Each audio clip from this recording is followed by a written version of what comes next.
It's been a decade of dominance by the Oklahoma Sooners over the Baylor Bears. But this season, the Bears have claws and a chance to go bowling in December. Oklahoma has been bruised, knocked around a bit, but the Big Red Machine is dangerous. They're a tough team to beat at home, and the fans know how to keep that Sooner spirit up. Baylor travels to Norman in an important Big 12 conference showdown.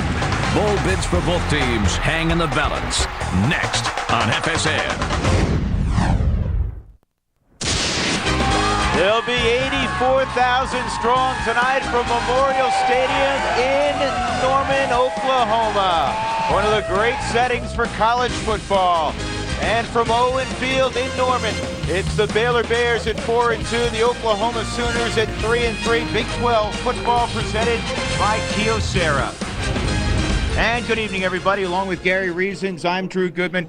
Well, Baylor's 4-2. That's uncharted territory for them, at least over the last decade. Oklahoma 3-3. But consider this: the 3 losses for the Sooners to teams that are in the nation's top 25, a combined 18-1. How about bowl implications in this one? Really, for both teams, I think bowls are very key for them, because if you get to 6 wins, that's the magic number. Baylor at 4 and Oklahoma at 3. They both got a little work to do, so this is a key ball game for both teams. Yeah, and the subplot for this one, the health of Adrian Peterson, runner-up to the Heisman Trophy a year ago. He's been gimpy with a high ankle sprain the last couple of weeks, and if he can't go, they have to really dig deep on the depth chart. Well, Adrian Peterson didn't look well in warm-up, so it's going to rest on the shoulders of Jacob Gutierrez, a sophomore tailback, hasn't had a lot of work this year, so Bob Stoops is going to him, and a couple other tailbacks aren't available to him tonight. That's right. More on that in a little bit. But let's get an update on AD, as he is known here in Norman, with Jim Knox. Knoxy? All right, Drew, it doesn't look like Adrian Peterson will go tonight. Here's the problem. During warm-ups, he was not good when he cuts to his left, because on the right ankle, that is hurting him a great deal. Now, he's fine cutting to the left. That's the good ankle.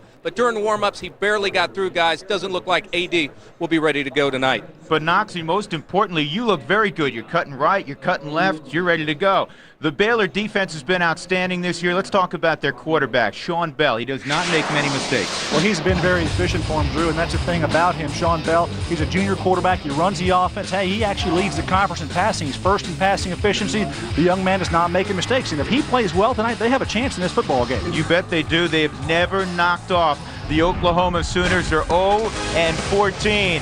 Maurice Lane, one of their safeties, ready to go, one of their all-time tacklers, and Rufus Alexander, another great linebacker in the Sooner tradition. When we return, we'll join Mike Goldberg, Billy Ray Smith, and DeMarco Farr in our College Football Saturday studio. You're watching Big 12 football presented by Kyocera.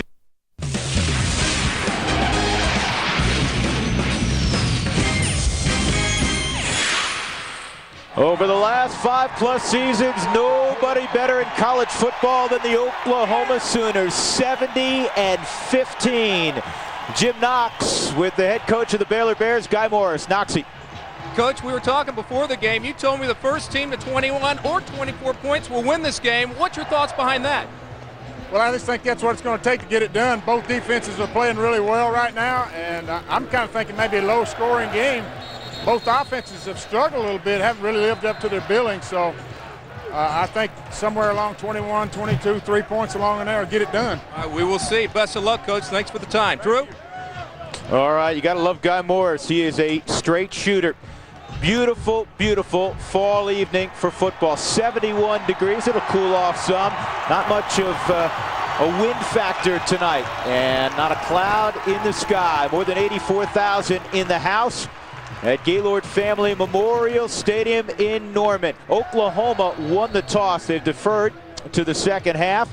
And Oklahoma first met Baylor in 1901, then they took a few years off, like 72. But Baylor's never won this ball game. No, and the last time they were here, they lost 41-3. Willie Andrews is the man they'd like to see handle the football. Sean Rashan also back deep. And this thing lands a couple yards beyond the back line of the end zone. So Baylor will put it in play at their 20-yard line. Let's take a look at the Kyocera starters offensively. For the Baylor Bears, Sean Bell's a junior quarterback. His first career start came 2 years ago in Norman, Oklahoma, and he's grown up quite a bit since then. He's grown up quite a bit. He does a good job with them. Hey, he's their all-time leading efficiency passer at Baylor. He needs to play well here. He needs to play well early in his ball game, particularly. Baylor has done exceptionally well this last 5 games, getting a score on their very first drive of the ball game. 5 consecutive games they've marched down the field, including a 14-play drive last week against Nebraska. They give it to Mosley, and he's hit right at the line of scrimmage, but he drives forward for a couple of yards. He was hit by the strong safety, or the free safety, Lewis Baker. Take a look at the big guys up front. Evan Stone, Laquella McDonald, they've been there a while. Oskin's the backup center. We'll watch how he does today with a very formidable front for Oklahoma. Mosley's a big guy, about 230 pounds. Ziegler, they want to get the football to him, and Shelton and Rashawn. Those are guys that can make plays for you for Baylor. Call it 2nd and 7.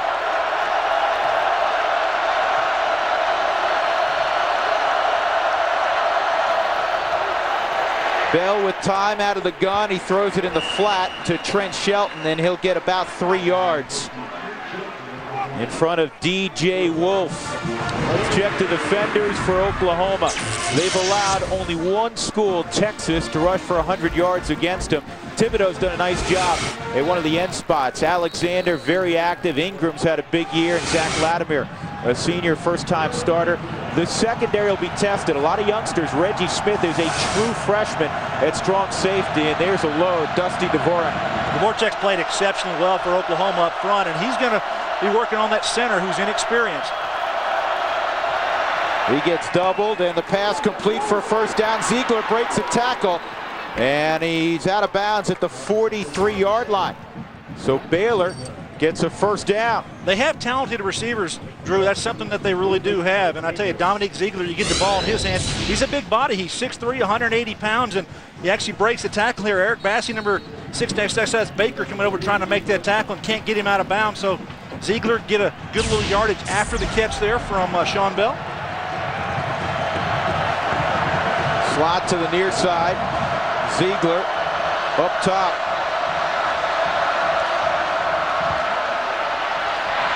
Bell on a little sprint out, and it's complete again. Another first down. Trent Shelton. 21 catches coming in, and that's typical of Bell. He's going to throw a lot of safe passes. Well, what offensive coordinator Brent Pease does is he scripts his plays here, and when he's going to get the ball to the outside, the ball's going to come out here to the very outside and take a good shot as we throw it out to him. Take a look at the run here, fellas. Trent Shelton, good job of running outside. Sean Rashawn underneath. Probably almost a little rub route there by those defensive backs from Oklahoma. Flip side of the 50 for Baylor. 1st and 10 from the 46-yard line of Oklahoma. And a whistle as they handed it to Mosley.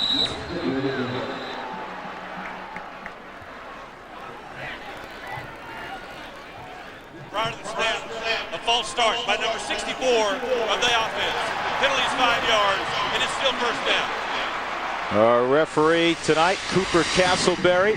And you heard Gary allude to this a moment ago. Last 5 ball games, their opening drive, very impressive. And look what they did last week against Nebraska. 14-play drive that punched it in the end zone. Yeah, you put points on the board early in the ball game. Now, I'll tell you, an 81-yard drive against Nebraska, Big 12 competition. That is something impressive for this football team. And we've got a couple of first down here against the Sooner defense.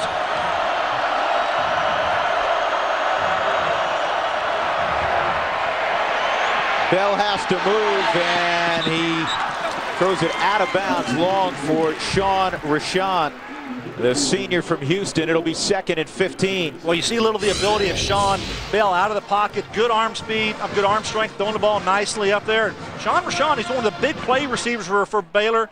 Does a good job getting behind the defense. Look for him to make big plays tonight in the passing game. And Sean Bell, when he gets hot, throwing the ball, intermediate passing and throwing it down the field, this Baylor offense is very capable.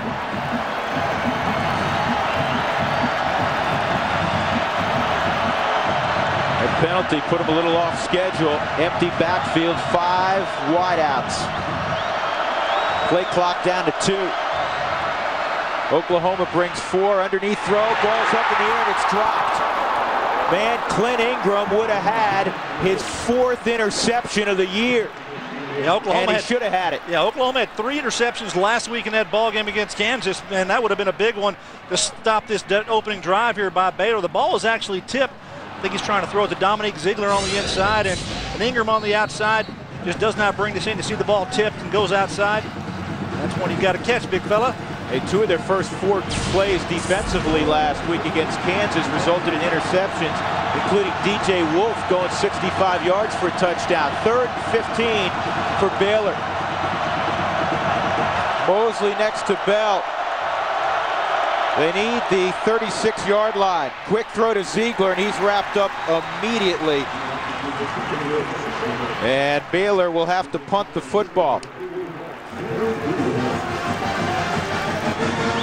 Well, let's talk about this football team, Sean Bell and company for Baylor. You know, there's important things they have to do in this game. I think to continue to fast start. We showed the drives chart that they had. Got a pretty good drive. They got a couple of first downs. I think defensively they need to make Oklahoma pass the football. Eric Bomar, make him beat you, and they can't self-destruct. No penalties, no things like that. Turnovers in the game. When you come to Norman, you have to be error-free. Fair catch at the 5-yard line by Juwan Rankins. That's generally territory you want to see go over your head and hopefully into the end zone. They'll mark it between the 6 and the 7. We also have a flag down. Yeah, the near line judge here. It's going to be a false start here against the punt team. They'll make them do it again, I would think. Yeah, and I think the special teams coach needs to talk to the returner. Don't back up. Formation on the offense. Their 44 was not on the line of scrimmage. The penalty is 5 yards and replay 4th down. Yeah, Juwan Rankins is back there returning for the Sooners, and he starts at the 10-yard line. You see him talking to his team's coach here. Don't back up to the 5-yard line. The ball's going to bounce over your head. Let it go into the end zone. That's Cale Gundy, one of the assistant coaches here for Oklahoma. They'll give Daniel Sepulveda another shot. The Ray Guy Award winner last year as a sophomore, the nation's top punter. Rankins, pretty coachable, but this is going to work out even better for Baylor. How about the 3-yard line? Well, when you got Sepulveda, he's a weapon down your football team. He's not only one of the best punters in the country with legs being strength, but he's able to kind of get one short there too and make it stop on a down. Well, there was some quarterback controversy early in the year, but it's now Rhett Bomar's job, the much heralded redshirt freshman from Grand Prairie, Texas. He has thrown only 3 aerial touchdowns all year. Last week he hit a freshman, Malcolm Kelly, and that was the only offensive touchdown for the Sooners against KU last week. Only 3 touchdown passes on the year. Rhett Bomar has to improve. He's got to be better. It's only 50% completions passing the football. They are actually last in the Big 12 Conference in passing, and I know Bob Stoops is not pleased about that. He drops back 6 yards deep in his own end zone. There's contact down the football field. Rankins came together with Arlene initially, no flag. It'll be 2nd and 10, and Gutierrez did get the start at running back. There is Adrian Peterson. He continues to be dressed out, but I agree with you, Gary. He didn't look like he's going to go. When he warmed up, he was not ready to go, and that was something he had to deal with here. So take a look at our Kyocera starting lineups up front here. Some changes all this whole season. Didn't know if we're going to see who would tackle there playing for the offense, and here's the offensive backs and receivers. Travis Wilson, he didn't warm up as well, so I'm not sure he's going to be available to Bob Stoops either tonight. They give to Gutierrez. He makes one man miss, and he'll get it out to the 5-yard line before he was dumped by C.J. Wilson. So it'll be 3rd down and about 8 yards to go against a Baylor defense that has played very, very well. In fact, they've allowed 23 points or less in every ball game this year. N.T. Robinson's a very good defensive tackle. Active linebackers Jamal Harper and Allred, very good safeties in Lane and Willie Andrews. They've played a lot of football over the last few years for the Baylor Bears. And the defense right now for Baylor is what's keeping them in football games. Bill Bradley, their defensive coordinator, we're giving some excellent schemes for these guys to work with. And they brought a blitz, but a whistle. Allred was coming.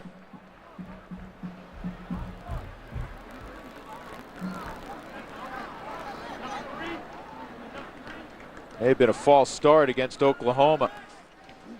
Dead ball foul, encroachment on the offense. Number 3 lined up in the neutral zone. The penalty is half the distance to the goal, and it's still 3rd down. Take a look at the Oklahoma keys brought to you by Dr. Pepper. Gary, what have you drawn up? Well, I think overall offensively they have to have consistency. Running the ball, passing the ball, primarily in the passing game, haven't been there. And on defense, I think their secondary must improve. They've got to get their hands on the ball. Only 8 pass breakups the entire season. Start fast. Come out, have a little swagger. You're here at home. I think you need to do something early in this ball game and establish who's going to be on top if you're Oklahoma. Throw it underneath, and Runnels is very close to a first down. J.D. Runnels on a little circle route out of the backfield. Yeah, you call this an F-angle route. He comes outside and he angles back in underneath the linebackers. Brett Bomar looks downfield and checks it down to J.D. Runnels, who's an excellent receiver out of the backfield. NFL scouts like him a lot because he's a square blocker and he does a good job catching the ball. He's only run the ball one time in his whole career here at Oklahoma. Not a running back that you give the ball out to, but certainly good in the passing game. And he got just enough for a first down. That is an enormous first down for Oklahoma. They were back in the shadows of their own goalposts. Gutierrez, stutter stop, and maybe a couple of yards. Well, let's talk about the tailback spot here at Oklahoma. You know, we talked about Adrian Peterson not being available tonight. Well, then you go to your number 2 and number 3. Well, you think that might be Kewan Jones, number 20. Well, he was suspended for this ball game by Bob Stoops. And then you have your number 2 tailback, Dante Hickson. He's out with a broken ankle, so it falls on the shoulders of a sophomore, Jacob Gutierrez. We don't know a lot about him. People haven't seen him. He's played a little bit in some games this year. 14 carries coming in on the night. But his shoulder's going to have a lot of weight on him here, I think, after this ball game. Here's Runnels again. With some room, a flag comes in. Runnels still going to the 35-yard line. Finally thrown down by Willie Andrews and Anthony Arline. Arline gets the final tackle on J.D. Runnels. We'll take a look at the flag here and see what happens. Going against the Sooners here. Going to be offensive interference, and this is going to negate this play. You talked about a pick play earlier for Baylor, or close to a pick play. We may have seen one there.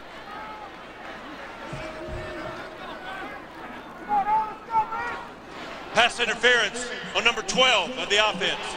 The penalty's half the distance to the goal, and replay second down. Yeah, he found Paul Thompson coming out there, and Paul's was a starting quarterback this year, now moved to wide receiver. He's the starter. Take a look on the left side of your screen, and there's Paul Thompson right there in the middle of it. Gets his hands on him, and took a pretty good block to me. It must have happened before that. It had to have happened before that.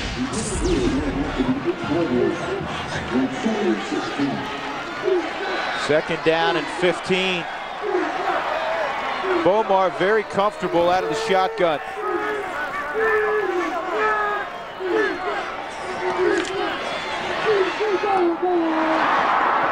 And he's got it to Paul Thompson.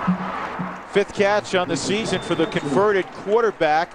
He started the opener for Oklahoma, and he remains the backup quarterback. Well, if you're Rhett Bomar, what happens with you here on this play is you're just looking at a defensive lineman coming right at you. Watch number 92, Michael Gary, right to the middle of the screen. Nobody touches him, and I don't think that's what you want to have come at your quarterback early in the ball game. Obviously, kind of a break here on the offensive line here. They block out and they block down, and here's MT come right up the middle. Michael Gary come right up the middle. Doesn't contact the quarterback in a rough way. No roughing the passer call. Bomar with time will have another first down. Juwan Rankins. And he's been slowed by a high ankle sprain all season. Good to have Juwan Rankins back in the lineup for the Sooners because he gives them a threat down the field with his deep threat ability, catching the ball and runs after the catch, and also in the punt and return game, one of the best in the conference. Senior from Windsor, North Carolina.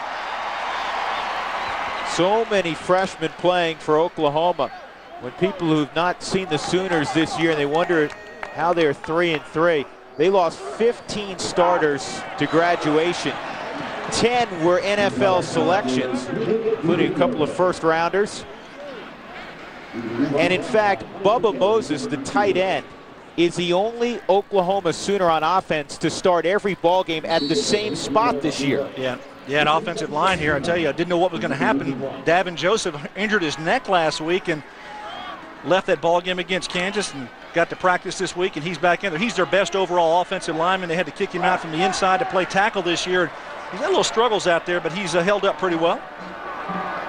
2nd and 8 after Gutierrez gets about 2. He'll get another call here. And out to about the 35-yard line. That'll set up 3rd down and 4. Let's get a Dr. Pepper game break. We'll go to Mike Goldberg in Los Angeles. Mike? Hey, Drew, number 9 UCLA. They're undefeated. They're hosting Oregon State, 7-0 Beavers. But how about Maurice Drew? DeMarco Farr loves him to win the Heisman.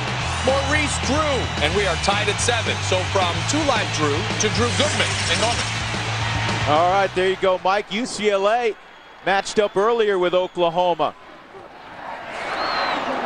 Good throw. I'll tell you what, it's incomplete, but Bomar hung in the face of pressure. Marcus Foreman, I mean, went face mask to face mask off the edge with Rhett Bomar. It's a tough kid. Yeah, off the edge there. He's been hit a lot this season, and Rhett Bomar has taken his lumps and hasn't complained at all to his coaches about pressure or things up front. But Marcus Foreman does a good job here for the Bears defense of pressuring the quarterback and not allowing the timing that you need to throw this football. Takes a pretty good shot there. The ball's thrown low and outside. Juwan Rankins cannot pull the ball in, so going to be a defensive stop here for the Baylor Bears. Cody Freeby will punt it. Willie Andrews, a very good return man, back around his own 20. He'll slide up to the 25, no fair catch. And wrestled down and out of bounds around the same spot by Alan Patrick.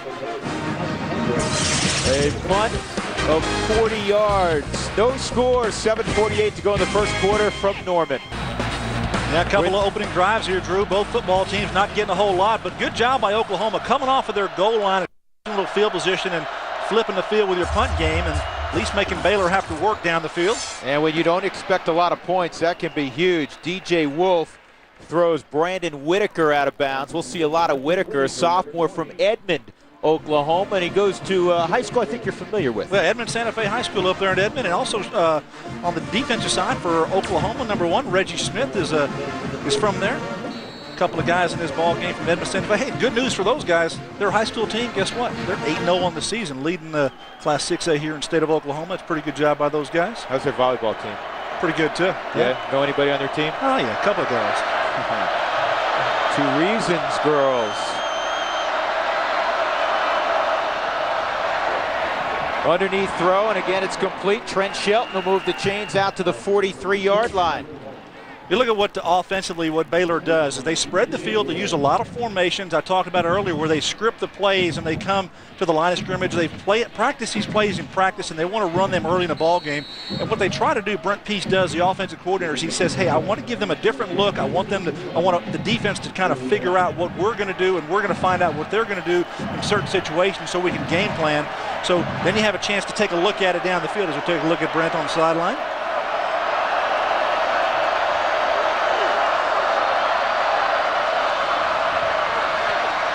Good protection, and Rufus Alexander had the underneath coverage on Rashawn. It'll be 2nd and 10. Well, we talked to Sean Bell yesterday, and we talked to him about his confidence level and how it's changed. You know, it's a total change in confidence because we know every Saturday we're going to be in a ball game. We think that there's not a team in the Big 12 we can't compete with, and we've taken that mindset. You know, we've done that a couple times in previous years, but we're doing it every game this year, and we know every game we're going to is going to be a battle on their part, and we're coming to play. And, you know, sometimes kids talk about confidence, and they talk about believing they can win. In the past, I'm sure they said the same things, but it's legitimate this year. I think it is legitimate. They've got a little bit of swagger. They've won some ball games. They've won some close games. I think last year when you go back to the Texas A&M ball game, that they won that game at home. That was a huge confidence win for them. Then they go on the road this year and they win a Big 12 ball game against Iowa State. And they lost a game against Texas A&M this year down at College Station that they really feel like that they should have won that football game. So they very rarely, Guy Morris probably thinks that his team should be 5-1 right now. Yeah, I love what he said to us the other day. We said, are you happy you're 4-2? You got to be pleased you're 4-2. He said, absolutely not. We believe we should be 5-1. He's hacked off about that loss still.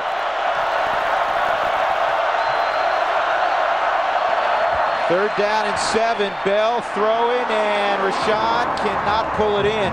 And a trend is developing. They're picking on DJ Wolf. Well, DJ Wolf is one of the guys in the Oklahoma defense who will actually go and make a play on the football. He's the only one that has any pass breakup, so to speak. So when you take a look at what he's doing out there, had an interception last week. This ball just led inside. Sean Rashawn was actually behind DJ Wolf. Could have been a big play for Baylor, but it brings up a 4th down. And take another look at Daniel Sepulveda. DJ Wolf, converted running back last year. He rushed for over 100 yards in a backup role. Sepulveda will get this one inside the 20 again, and it'll die about the 12-yard line. So Oklahoma backed up once again. A battle of field position thus far. Not a large surprise. 6:12 to go opening quarter. Baylor and Oklahoma from Norman. Back in a moment.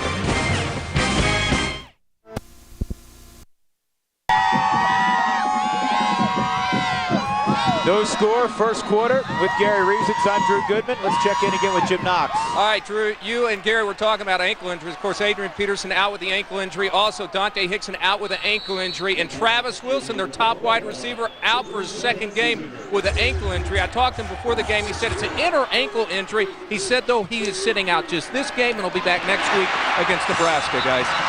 Play action, and Joe John Finley pulls it in. Long, tall tight end, 6'6" sophomore from Arlington, Texas, with his 11th reception on the season. Yeah, believe it or not, with 11 catches. He's the number 2 receiver on this football team. It just shows you how inefficient Oklahoma's been throwing the football.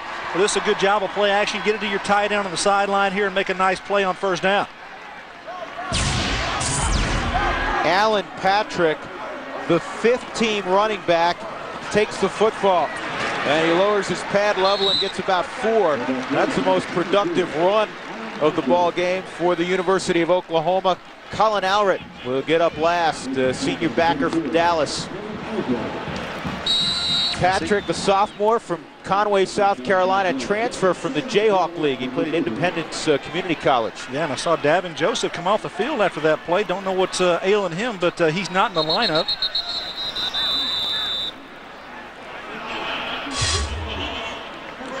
And the Sooners burned their first time out. We'll step aside as well. Oklahoma looking at a 2nd and 5 from their own 30 when we come back to Norman. That's coming up tonight only on FSN. Yeah, Oklahoma had to take a timeout there. Didn't get the 11th man on the field. Brett Rail now in the ball game, replacing Davin Joseph at left tackle. Boy, Patrick ripped by Montez Murphy shortly after he hit the line of scrimmage. Let's get another Dr. Pepper game break again. Mike Goldberg. Hey guys, lots more Vinsanity today in Austin, Texas. Vince Young, the Heisman hopeful, nearly 300 yards of total offense, 3 touchdowns. 2 of those to this man, Billy Pittman. 52-17, Texas beats Texas Tech. The Red Raiders no longer undefeated. Yeah, Texas right now looks like they're on a collision. C.J. Wilson, he'll cut it back inside the 10, spilled at the 7-yard line. Baylor with the first turnover of the football game. C.J. Wilson, the junior from Terrell, Texas, with his 3rd interception and a return of 37 yards. C.J. Wilson has coverage on Paul Thompson on the outside and does a pretty good job of timing this here. And I think Paul Thompson may have slipped and not seen the football. Take a look at the top of your screen. You're going to have Wilson come out here, or excuse me, Paul Thompson come out on C.J. Wilson, and Rhett Bomar throws it outside, and little contact there, and the ball continues past, and Thompson goes to the ground. Good job by C.J. of running it down the field. Gets a block by Maurice Lane to help him get towards that end zone, and sets Baylor up with great field position now at the 5-yard line. 6th interception thrown by Bomar this year. Bell comes out in the shotgun, hands it to Whitaker on a zone read, and he'll drive forward inside the 3-yard line. Clint Ingram made the tackle, number 44. Well, if you come into Norman, Oklahoma, and you want to win a football game, you've got to take care of business if you have a turnover like this. And in the red zone, Baylor's been pretty efficient. There are 18 scores and 27 opportunities. You need to improve that. That's not very good in the Big 12. And OU defensively, they've done a pretty good job, 88.9%.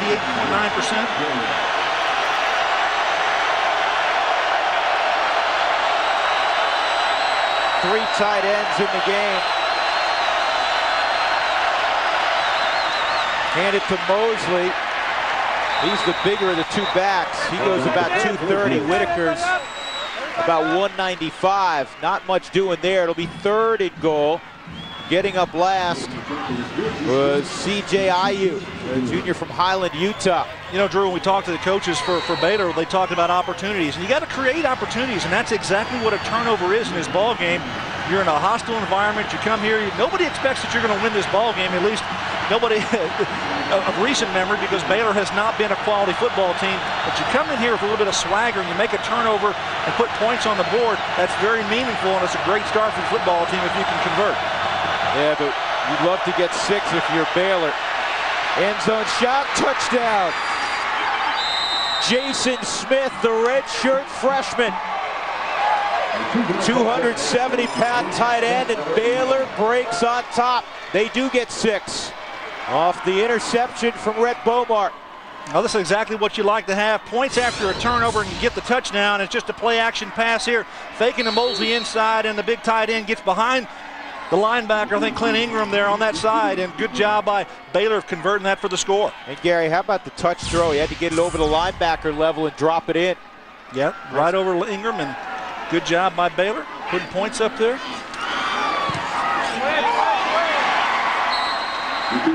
Mr. Havens misses the extra point. That's the first time that's happened this year.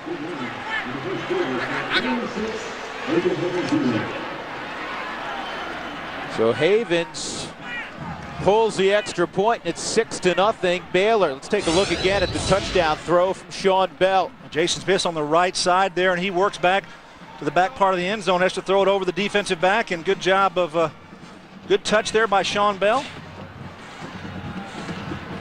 That's a big target now.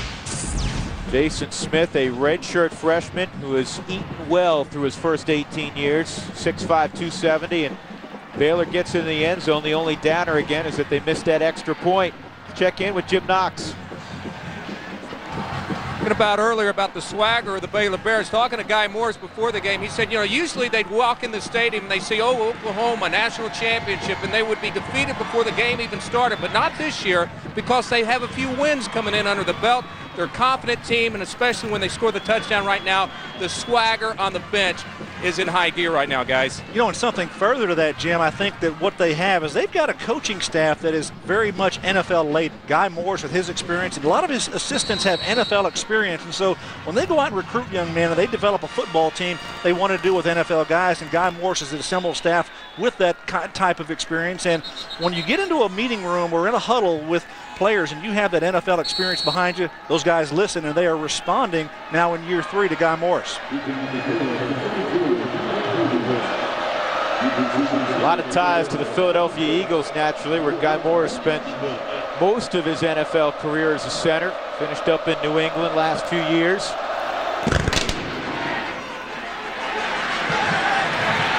Smith from the goal line, drops it, picks it up, and he's got an opening. Out to the 34-yard line. Is it on the ground? No, I think the line judge on the far side is going to call him down, so it's going to be Oklahoma ball. Reggie Smith with a good return. They're out over the 30-yard line, almost to the 35-yard line. He's an exciting player, Reggie Smith, one of those true freshmen playing. He's from Santa Fe High in Edmond. Yeah, let's take a look at here at the end of the tackle here. You got Maurice Lane, number 21, there on top of the pile, and didn't see the ball come out there, so probably a good call by the official. The ball did not come out. Yeah, he was down, clearly. 6-0 Baylor. Best field position for Oklahoma. Double move on the outside, and it is incomplete. Trying to get it to Malcolm Kelly. Anthony Arline had the coverage. Yeah, a couple of big plays to Malcolm Kelly last week. They want to go to this big freshman, 6'4", 205-pounder. He's got speed to get out there, and little pump fake here. Watch Rhett Bomar. He's going to pump a little fake right there. Try to get the cornerback to set down, but cornerback Arline runs right underneath him, and that's a great throw by Bomar, just not pulled in by Malcolm Kelly. Pretty good touch in that football. Alan Patrick in the backfield. He flares out, and this throw is complete. Flip side of the 50 to the 42-yard line, Manuel Johnson. He's a true freshman, his third catch this year.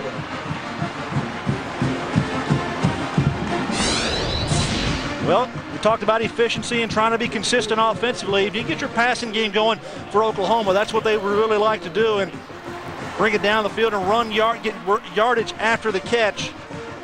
Something Oklahoma has not had a lot of this year. Bob Stoops would like to see more of it.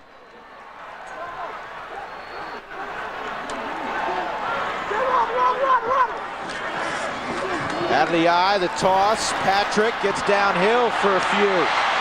7 or 8. Finally grabbed around the ankles.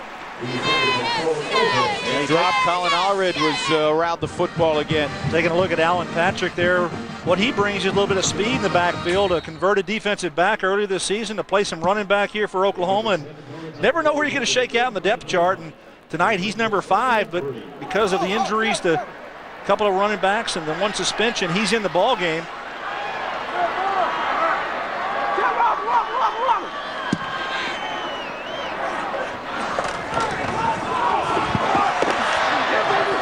He gets it again, then he stood up in the hole. That's Allred. It's close to a first down on forward progress. Well, Colin Allred is a solid linebacker inside. He keys very well and he gets off the block very well, and he did a good job that time just waiting for Allen to get open in the hole there. And take a look at the numbers for him on the season. He's a senior. He's a leader out there for that football team for Baylor. Very good student. He's a history major, Allred. Third down, less than a yard for Oklahoma. Patrick behind, Runnels in the eye. And Patrick tripped up, but should have enough for a first down. C.J. Wilson came off the edge, got in the backfield. Yeah, going off the left side there, Davin Joseph back in the ballgame, number 77. He was on the sideline, and he does a good job of turning his defensive end to the inside. Take a look at Davin Joseph. Get up here and turn him to the inside, which is going to allow him to win this corner. Don't need a lot here. You see Finley coming around. You see Davin Joseph turn his defensive end, and good job by Pat Allen there, continuing. And somebody had his legs, but he gets enough for the first down. Pretty good block. Had to step outside, reach, and turn him. Less than a minute to go in the first quarter. Baylor up 6-0. First down for the Sooners. They'll go play action. Bomar down the field, and it's incomplete.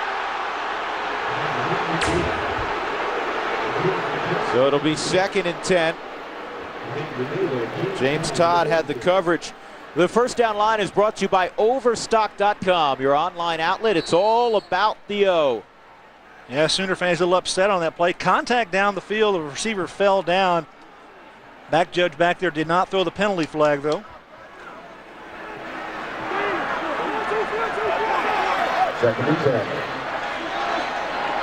Johnson to the top. Kelly to the near side. Runnels in motion. They have a screen set up to Gutierrez, and he drops the football. Yeah, we talked about Baylor and the defensive looks there that Bill Bradley, the defensive coordinator, is going to give. He's going to roll some people in and out of the ball game, but primarily they'll blitz quite a bit. That time they only rush 4. Good job of laying off and being able to take care of the screen. Gutierrez needs to bring that ball in, though. Yeah, last time Oklahoma played Baylor, 35-0 down in Waco in favor of the Sooners, but a number of blitz packages were sent their way, and that was with a veteran quarterback, Jason White. They show blitz, they bring 5. And that is complete. Nice catch by Kelly right near the first down marker in front of James Todd. You said it a moment ago, this kid presents a big target, 6'4" and 205 pounds. A true freshman from Longview, Texas. Well, they knew they had some good receivers here, young guys. They just got to get them in the game and get them experience. And Brett Bomar, he's young himself, a redshirt freshman, but when you can start developing a little chemistry with some talented receivers like that and a talented quarterback, I tell you, you can see some bright things here for the offense as time goes on. But it just takes time to develop that, and we'll take a look at whether it's going to be a first down or not.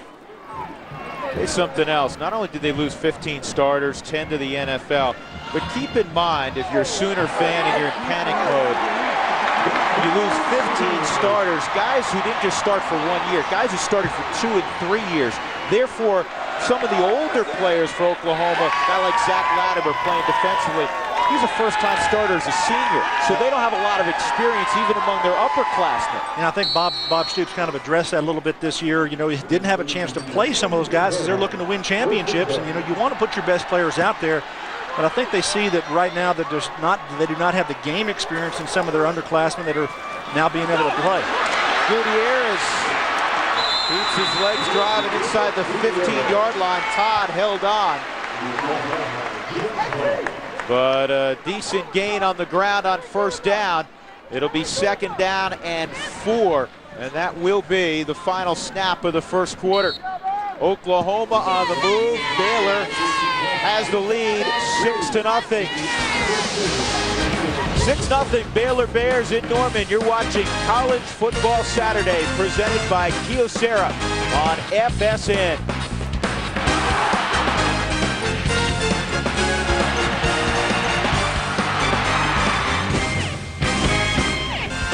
College Football Saturday presented by Kyocera. Gorgeous evening in Norman, Oklahoma. 2nd and 4 for the Sooners. They keep it on the ground and they move the pile close to the sticks.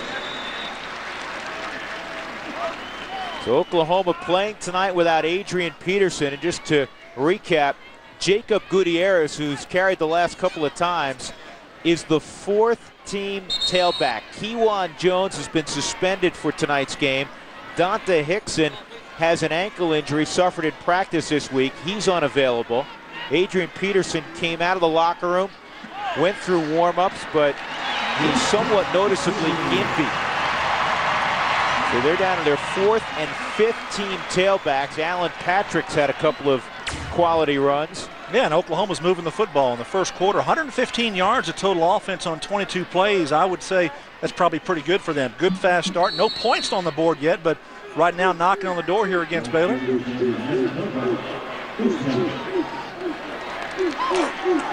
Now this is where Baylor's been good. They've held opponents to 3 points plenty of times in the red zone this year. 1st and 10 for Oklahoma. Throw it in the flat to Reynolds, and Allred will knock him out at the 6-yard line. Well, that's tough to get squared up if you're a running back. You come out of the backfield and you catch the ball on the sideline, and you're right there. You're about a step from the sideline. Then you're trying to right yourself to get going north and south towards the end zone. J.D. Reynolds, one of the best backs coming out of the backfield, catching the football. He's got a couple of grabs already tonight. I was going to say, if this was Canada, he probably would have scored. A little wider field. A little wider, yeah.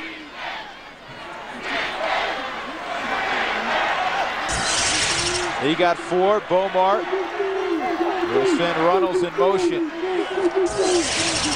Gutierrez on the zone read, gets wide. Gutierrez to the end zone. Touchdown! Jacob Gutierrez gets the Sooners even with Baylor.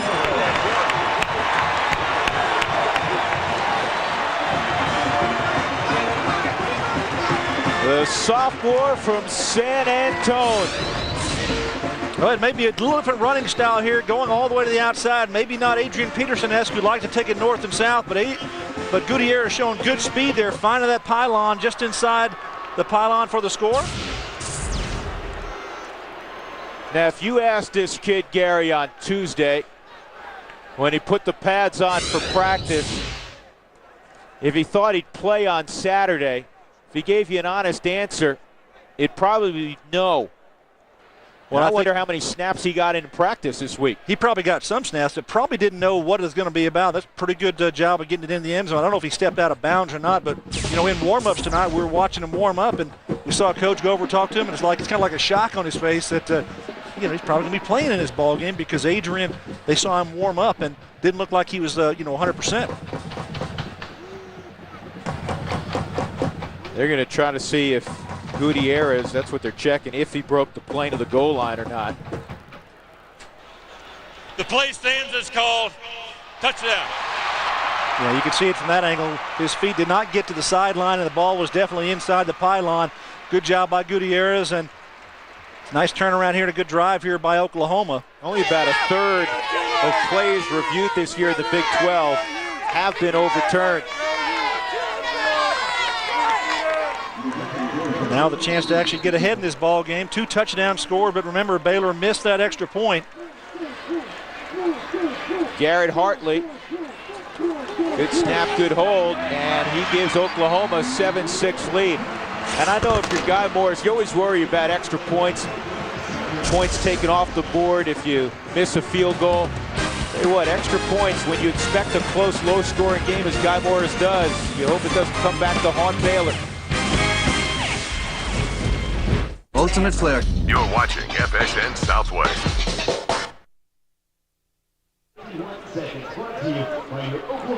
Oklahoma 12 plays 66-yard drive to take a 1-point advantage. Baylor early second quarter. Let's go down to Jim Knox, who has a guy that's a frequent visitor here to Norman. Yeah, that's right. Big-time country western music recording star. This is Toby Keith. You're also a big-time Oklahoma Sooner fan. You live right here in Norman, right? Yeah, I have a ranch here pretty close. When I'm not working, I stay here at it, yeah. Now, you played football back in your good old days. Where'd you play and what position? I played defensive end for a team here in Oklahoma City years ago called Oklahoma City Drillers when we were trying to all get in the United States Football League. Right now you're on a movie shoot? I'm on a movie shoot in Atlanta, a movie called Broken Bridges with Kelly Preston and Burt Reynolds. Last time we were here, you took off at halftime for a performance in Dallas. You taking off anywhere tonight? No, I'm going to stay here tonight. I got a coach. Maybe a concert after the game for some of the broadcasting team, huh? Be at my ranch. Let's go. There we go. We got it lined up. Good gig tonight, guys. Appreciate it, Tony. Knoxy, you get the directions. Andrews from the 8, trying to get to the wall. He has an opening now. Andrews, some open field, and a flag comes in. That'll bring this thing back. He was out of bounds at the 45-yard line of Oklahoma, but there's a yellow handkerchief down at the 30. I think Baylor's going to get called for a holding penalty here. Going to have 2 players on this side of the field who actually blocked one of the Oklahoma defenders, and that's going to bring this ball back. Boy, what a great job by Baylor setting that up and getting it around the corner here for Andrews. But that play is going to be negated by this holding penalty.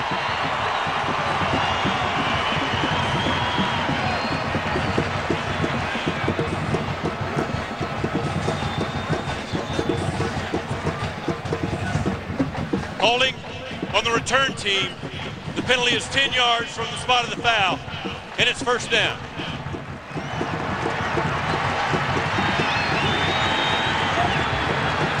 Well, Andrews comes up with a good return. Watch on the left side of your screen up here. You're going to have 2 players blocking an Oklahoma to kick coverage person. That's going to be the hold. The back judge throws the flag right here on that hold. It's going to bring this return back. That was a pretty good block for me. So Baylor now from their own 20. They lost 35 yards of field. Out of the reach is Sean Rashan. Let's take another Dr. Pepper game break. We check in again with Mike Goldberg. Mike. Hey, Drew, number 14, Penn State trying to rebound from their loss to Michigan and the loss to the freshman Derek Williams. So Michael Robinson says, I'm the quarterback. I'll take it in my hands. Throw it to a couple other guys. 4 touchdowns already for Michael Robinson. That one to Deion Butler. It is 28-3 Penn State. Tell you what, so good to see Jopa and Penn State back among the college football elite. 2nd and 10 for Baylor. And double coverage on Ziegler down the football field. Kind of ran up the hash marks. It'll be 3rd and 10. You think that's an important play in the kick game here? It certainly is. Baylor was going to have great position, but it came back because of penalty. And actually, I think this winds up actually being a good call. When we take another look at it here, look at the bottom of your screen. You can have Jamal Harper with a little jersey right there. That's what they're calling. So the back judge you saw that throws the flag in, that is actually a pretty good call when you stretch that out. But now we've got a 3rd down here for Baylor offensively. They've got to get something going here. Good job by OU defensively here on this turn of events. Trips to the top, they empty the backfield. Oklahoma brings heat, and crossing route underneath, a misconnection with Trey Payne. And Baylor will have to punt the football. It's 3 and out. Well, Sean Bell did not want to have any part of Clint Ingram, who was coming off the outside on a blitz there. Change up there by the Oklahoma defense. Good job of putting pressure on him. A lot of coaches like to do that on 3rd down and long. Go ahead and pressure that quarterback, make him get rid of that football early before he would like to, and it works well for Oklahoma. Well, Daniel Sepulveda owns 58 punts, as he'll get another opportunity. 58 punts of 50 yards or more in his career as a Baylor punter. And now would be high time for one of those 50-plus jobs. Dead ball foul, an illegal snap on number 62 of the offense. The penalty is 5 yards, and it's still 4th down. Well, he either picked the ball up and kind of does a little, gets it up and going, and or he might have bobbed his head. That's a couple things that centers do that get that call. Jonathan Weeks is the long snapper. Designated snappers for both these teams. And Sepulveda hits it pretty well. Rankins back to his own 28. Nice move by Rankins. And he stepped out of bounds at the 36-yard line.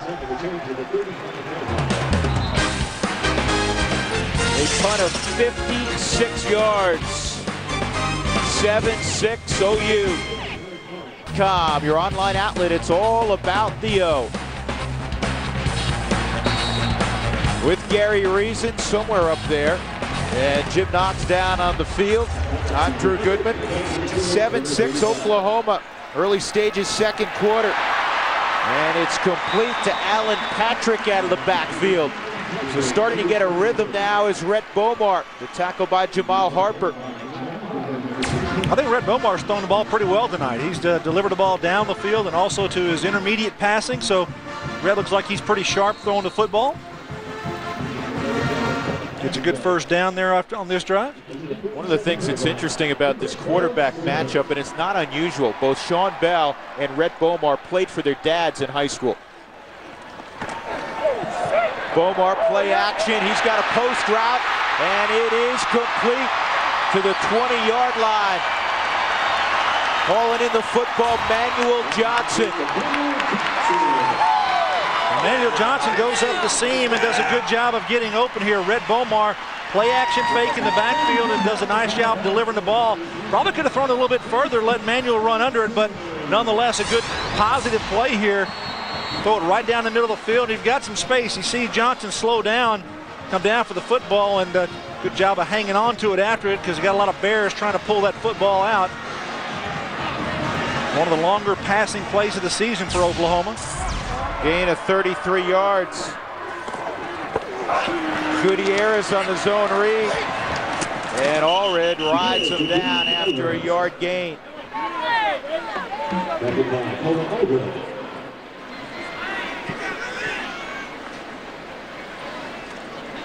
See how Rhett Bomar has struggled. 142 yards a game. That's 106 in the nation, and tonight already 131 yards. So talk about him being sharp and certainly putting up some decent numbers. Tell you what's amazing. Even when you consider how many young players Oklahoma's playing this year. 11th in total offense in the Big 12. It's just shocking to see him down there. Here's Johnson in space.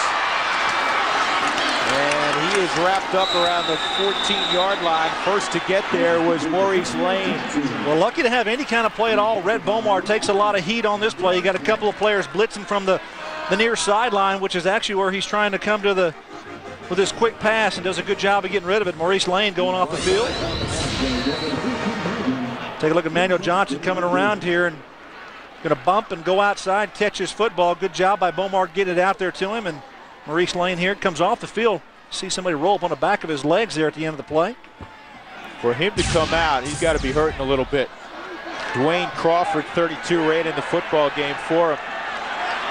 3rd down for Oklahoma. They need 5. And Rhett Bomar will call timeout. 2nd timeout. 7-6 Oklahoma. 11:32 to go in the 2nd quarter from Norman. Back to Owen Field in a moment. Bart, Billy Ray Smith getting set for the College Football Saturday halftime report. And I'll tell you which fans can start booking their trip to the Rose Bowl. introduce you to the new 11 members of the Reggie Bush Made Me Look Stupid Club. You just threw the ball at him. Nice catch, linebacker. Right back at you. We're coming back a little bit later. Drew, back to you. All right, guys, look forward to that. 7-6 right now. Oklahoma, 3rd and 5. They have to get it inside the 10-yard line. Red will try to do it himself. The lunge. And you know what? With that leap, he came very close. You heard of the long jump. How about the taking the whole body and trying to lunge it about 3 yards in the air? I don't know if this is a quarterback draw or not, or Red Bomar takes it. Colin Allred, they're trying to knock him out of bounds. Good job of stopping his feet and getting the momentum. It's a tough spot. Just going to be a judgment call on the officials where they put that, and looks like they're calling the chains over to measure it here. He got a very good spot. He got a real good spot. Red Bomar is a very tough kid. In fact, Bob Stoops has had to talk to him a little bit, Chuck Long, the offensive coordinator, about getting down, because there are times this year on the sideline, instead of stepping out of bounds, he'll lower his pad level, and he got the first down. And he got the first down on that play. That's a good job by the quarterback coming around the corner. I thought it was actually trying to be a pass to the fullback, but he pulled it down. Looks like he didn't have it. Take a look at Chuck Long upstairs. Didn't get a lot of blocking here. Colin Allred, just take another look at it here. Good job by stopping his momentum and continuing, just taking that ball down. And like you said, Drew, he might have gotten a pretty good spot there. He got a real good spot. Oklahoma will take it 1st and goal, just inside the 10-yard line. Sooners leading 7-6. Well, the run game is pretty much back with the quarterbacks here at Oklahoma. Jason White under center. Wasn't a whole lot of run game going from that spot. Gutierrez cuts back to the 3. You know what, Gutierrez, I thought, first couple carries, a little tentative. Since that time, he's hit it up in the hole nicely. Gutierrez has pretty good pace here. Take a look at Davin Joseph again, number 77, just pushing Marcus Foreman right off the line of scrimmage here. Excuse me, it's Montez Murphy's got it. Gutierrez just covers him up, and that's what you call a pancake, folks. I was going to say, that's a good old-fashioned pancake. Joseph, 6'3", 312-pound senior from Hallandale, Florida. 2nd and goal from the 3. Patrick in as the I-back. He gets the call, and Patrick crossed the goal. No, his knee was down. Ball came out, but they're going to mark him down. I think it's a good call by the line judge. His knee did touch the ground, and then he kind of popped over the end zone. Trying to establish third down. Yeah, trying to establish the running game, put some power against this Baylor defense. Different types of running backs here. Gutierrez and now Allen. They look on the where his right knee right there. Good spot by the officials, and definitely not a touchdown.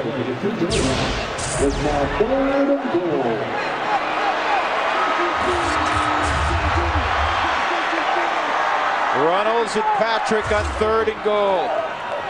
Here's a naked, and Red Bomar can walk in. Touchdown, Oklahoma.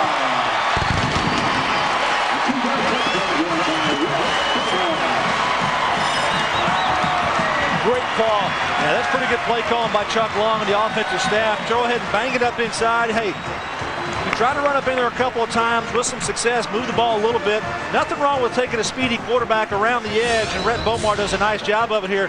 Good play fake inside, and watch the white jerseys all there, and Rhett goes right to the house on the corner. Good job by him in this offense for Oklahoma. 3rd rushing touchdown this year for Rhett Bomar. First drive, 66 yards in 12 plays. This drive, 65 yards in 8 plays. Oklahoma started to get some rhythm as the extra point is tacked on, 14-6. They started to get some rhythm in the 4th quarter against Kansas last week, and it looks like they have early rhythm after struggling last week in the first half. Yeah, I talked about getting some consistency offensively. Looks like they're establishing that. The running game, the passing game. Rhett Bomar is sharp, passing the ball very well. Receivers are making plays. Well, we flash back last year in Waco. It was the Adrian Peterson story, really all year. It was the Adrian Peterson story. How about 240 yards rushing last year against Baylor? and 3 touchdowns for AD. But he is not available tonight, so they've done it a little bit by committee. Well, you think he's not happy about not playing this game when you put 240 up on the board, running the football, and Adrian being held on the sideline again because of the high ankle sprain, not ready to go, and looks like he's getting good production from his teammates out there. But you know, Adrian Peterson this year, you can take a look at just the numbers here, and really hasn't been what he had a year ago. Let's take a look at what he's done in 2004, 2005. Just tremendous output in 2004, and this year, not anything near it. You know, just 398 net yards, and this is to date. This is what had been through this ball game. So Adrian Peterson, not what he had. And remember, the offensive line has changed. The passing game is not there. Put it all on the running back, you're not going to be able to get the accomplishment, the output that you want. Yeah, I mean, if you're going to game plan this year, or at the start of the year, playing Oklahoma, you're focused on 28. Yeah, you put 12 guys in the line of scrimmage if you can. Stop Adrian Peterson. You allowed to do that? Well, some guys try to do it. I don't know if you're allowed to. Canada again, right? You got to go north of the border.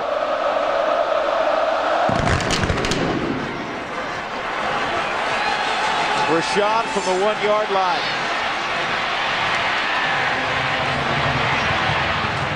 And he does well to get to the 20-yard line.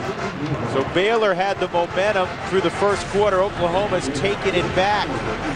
Next week, college football returns when the 9th-ranked UCLA Bruins look to keep pace atop the Pac-10 standings as they take on the Stanford Cardinal. Coverage begins with our kickoff show next Saturday at 6 p.m. Eastern, 3 p.m. out west, only on FSN. Interesting on that kickoff there, Drew. Jacob Gutierrez, guess what? Your starting tailback in this game, right in the middle of the kickoff team. Still letting him go on that. That's pretty amazing. They didn't take away his special teams duties. Well, that's his day job. I mean, he's moonlighting now as a running back. There you go. They go on the ground, no gain. That's Mosley.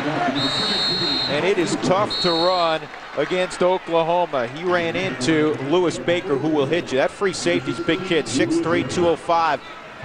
Sophomore from Carrollton, Texas. Well, the Oklahoma defense, they've done a pretty good job on the ground this year. Just allowing 79 yards a game on the ground, so tough to get going anywhere on them. Take a look at this action inside.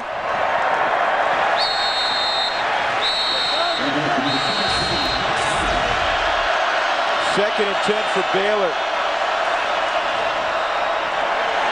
Bell, slip screen, Ziegler gets through into the secondary. And Ziegler moves it above the 39-yard line. First down for the Baylor Bears. That Drew, you're going to like design. this. This is a great design. This is a double screen. You're going to pump it out to the wide side, and you're going to set up a screen to go this way here, but it actually comes back inside and comes around. Good job here. Watch the effort by the Baylor Bears on this one. The pump fake outside to Sean Bell, the tailback. The Sooners look that way, and Ziegler takes it inside, gets behind his big offensive lineman, and then takes it around the corner. That's a very nice play design, and the execution was just as good. Ziegler, a junior from Killeen. Brent Pease was telling us earlier this week, we got to make plays offensively, and that means we got to get the ball to the guys who can make plays, and Ziegler is certainly one of them. Over the head of Trent Shelton. He was covered by Lewis Baker. It'll be 2nd and 10. Yeah, the only team to have success running the football this year against the Sooners was Texas. They're the only team to go over 100 yards rushing against Oklahoma. That's not a big surprise. Not a big surprise. They're playing pretty well right now with big ball game today and defeating Texas Tech, so they're undefeated. Brett Venables has done a great job with his defense year in and year out, and he gets these guys ready to play, and he's got a good group out there, and they're solidifying. They've had some trouble with the defensive linemen, had some injuries, some guys not available to them, but they have done the most with what they've had. Did he catch that football? Over his head. I don't believe he caught it, but Baker's came in and he decided, okay, no matter what you're going to do, I'm going to come in and give you a pretty good shot. Yeah, Baker last week had a blow-up shot against Kansas. I mean, this kid will blow you a kiss now. Well, right there on the sideline, good hit right there in his shoulder pads, right below his shoulder pads. And Baker got the start in his ball game again at safety, and it started earlier. Nick Harris had come in to start as well, but got the start tonight and playing pretty well. 3rd and 10. Rufus Alexander, one of the leaders defensively for Oklahoma, trying to incite the crowd. And Sean Bell will call timeout. 8:45 to go before halftime in Norman. The Sooners 14, the Baylor Bears 6.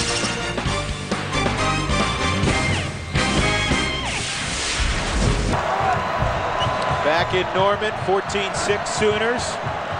Elsewhere around the Big 12 this afternoon, Missouri over Nebraska. Iowa State big over the Cowboys. Texas A&M goes to Manhattan and wins by a couple. Battle of unbeatens, Texas, no contest with Texas Tech. And Colorado in the second quarter, 10 up on the Jayhawks in Boulder. Yeah, Colorado trying to hold serve with Missouri to take the lead in the Big 12 North. Third and 10. Pressure. Ball's on the ground. Oklahoma football at the 35 of Baylor. C.J. Ayu got in there. C.J. takes a long path to get there, but when he gets there, he hangs on to Sean Bell, and he actually pulls this ball out, causes a fumble, and turns it over for his football team. Sean Bell steps up in the pocket, but there's nowhere to go. And take a look at C.J. on the top side of your screen. He's going to come around the back side of Sean Bell and get in there. The ball pops out, and his teammates jump on top of it. Big turnover here. Take a look at C.J. on the right side. Number 9 going to come into your picture with the right hand, grabs his right arm, and the ball knocks it loose. Good picture, guys. Good look at that. And the defense jumps on top of it. Yeah, Remy Iodell came up with it. So Oklahoma with a short field, ahead 14-6. Down the field, contact, and there's the flag. Yeah, our line got tangled up with Juwan Rankins on a deep post. It'll be interference against Anthony Arline. Yeah, it's play action pass, and one-on-one on the outside with Arline and Juwan Rankins, and their feet get tangled up, and the official throws a flag. Going against the Baylor Bear defense. Red Bomar had all the time to throw. Pass interference on number 6 of the defense. The penalty is 15 yards, and it's a first down. Arline's a junior, pretty good coverage, man, but watch on the right side here. These are the two we're going to look at. The contact there goes to the ground, and here's your back judge going to throw the flag right on that, so good view of the contact. Guy Morris does not mind when his secondary, he doesn't want interference penalties, but he wants aggressive corners. Yeah, you want to be competitive on the ball, and they've done a decent job that most of the year with both their corners. Arline and Wilson done a good job. Zone read, Bomar keeps it, look out. Ball's loose now, and Oklahoma has the football. Bomar thought he had a big opening, and then he ran into M.T. Robinson, and that was the end of that. Well, MT's pretty good size fellow, 305-pounder. They're a defensive tackle. I talked about these two guys inside, Michael Geary and M.T. Robinson for Baylor here inside, and they do a good job at the point of attack and just kind of reading their keys and playing off the block. That's what MT does there, and comes back, sees Bomar trying to go back door on this zone read and not getting anything going there. Montez Murphy overruns the play. And Murphy's the one who knocked the ball out. 2nd and 8.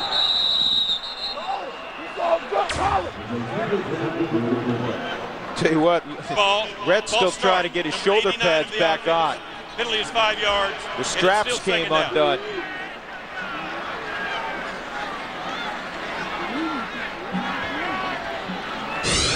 Watch the right side of the line here as they kind of pick up there. Big Bubba Moses there on the outside.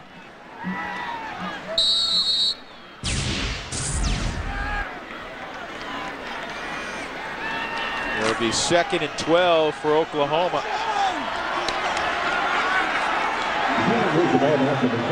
2 for 2 in the red zone tonight. Patrick swings out of the backfield, underneath throw to Joe John Finley. And flags come in at the end of the play after that. It's in the secondary, away from the football. I wonder if it's one of those altercations between a receiver and a DB. Get to be close friends by the end of an evening. You know, when you get officials out there and they get these little huddles and they fold their arms, they put their hands on their chin, and just kind of body language, a little casual conversation, but it's meaningful stuff. So, they're just got the hands on the chin and just taking it easy, hands on the hips. This is what I saw. What'd you see? How's the family? Mix that in. We need some FaceTime, guys. Just take our time After here. the play, a dead ball, personal foul on number 15 of the defense. And a dead ball, personal foul on number 11 of the offense.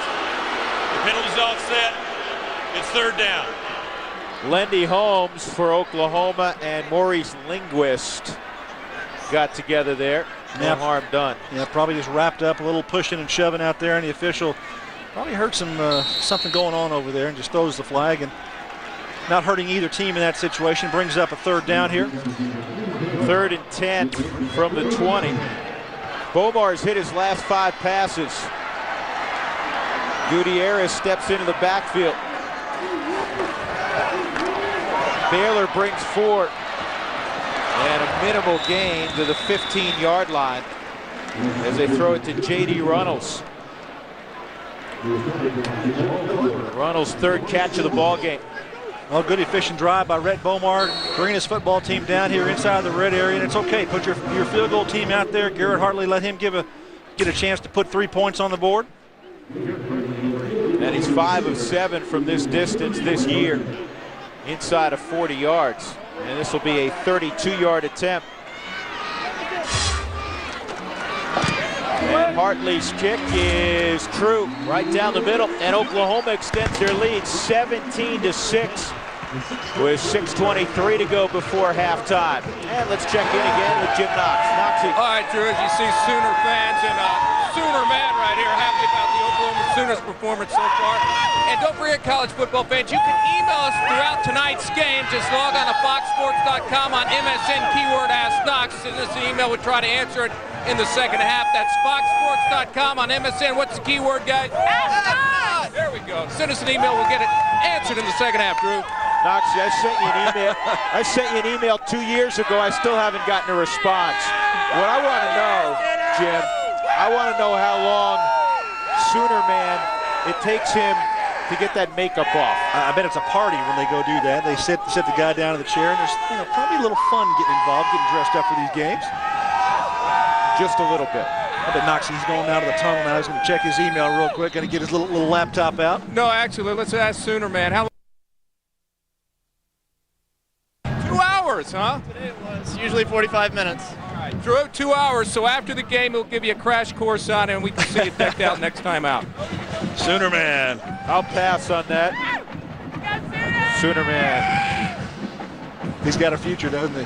Going to be a cartoon or a comic book soon in your neighborhood. Sooners leading 17-6, and even without the running backs, I mean Peterson, Kewan Jones, been an efficient offense. But you know what? This is the best they've played on offense for a half in a while. Yeah, they started out okay, got consistency, and just running the football, passing it. Things kind of going their way. Now Baylor needs to answer here. They've got time to do so in this half. Sean Rashad, he's got an opening up the gut. Rashad, he's on the sideline. I don't think anybody can catch him. Rashad to the end zone, no flags, touchdown Baylor. That's one way to respond. 97 yards on the return by the senior from Houston. I talked about Sean Rashad as a big play wide receiver and in the kicking game here earlier, and that's exactly what he brings to this football team. Bob Stoops not happy about that. He's very diligent on special teams here at Oklahoma. When you kick off, you want to be able to make plays and stop somebody, and it kind of quiets the audience, the crowd here. Good job by Baylor. Good block, sealing everybody inside. Sean Rashad runs around Hartley. He never has a chance, and just turns on the Jets to the end zone. That's the way to answer a nice drive by the Sooners.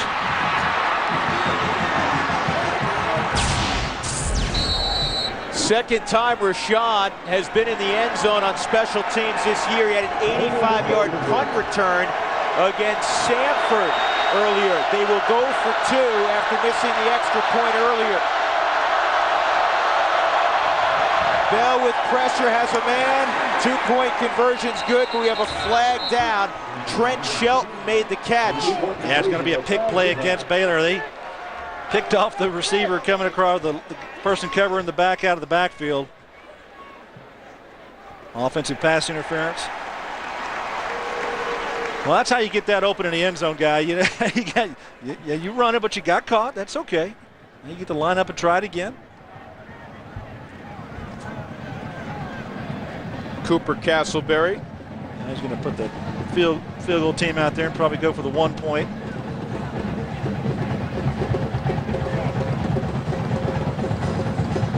Pass interference on number 7 of the offense. The penalty is 15 yards on the try.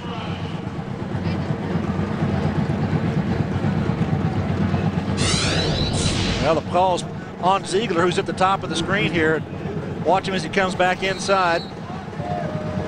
There's the pick right there, and we throw to the outside. The officials, 2 of them, actually throw it on there. Now we've got a 35-yard extra point. Yeah, Ryan Havens from the hash mark. And he gets it through. 17-13, the separation 4 points. Let's take a look again at that great return by Sean Rashawn, a former walk-on. Well, when you get the guy with the ball in his hands like Sean Rashawn, he just goes right around Hartley. Does not have a chance. He runs right at him, and then just too much speed to go around the corner. Plenty of speed there to finish that effort. Here's Hartley coming down trying to make a play, and you got to break down and got to use your friend, which is the sideline, and that's just no match. There's just no way that he can even make that play. You know what? That's tough for an athletic guy in that situation. And I'm not trying to.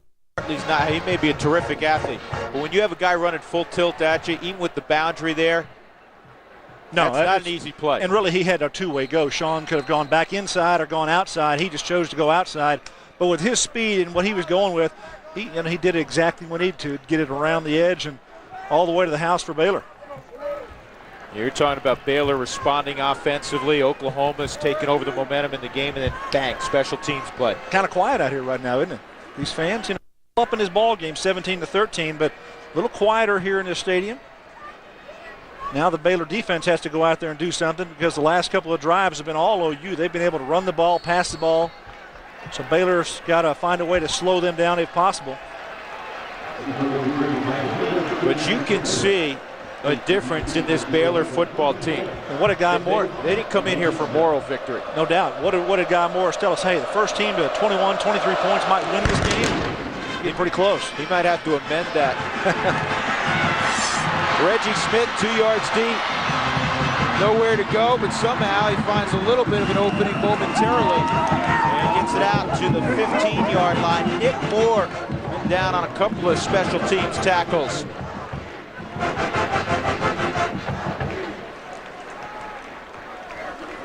So Oklahoma backed up to their own 16-yard line, ahead 17-13.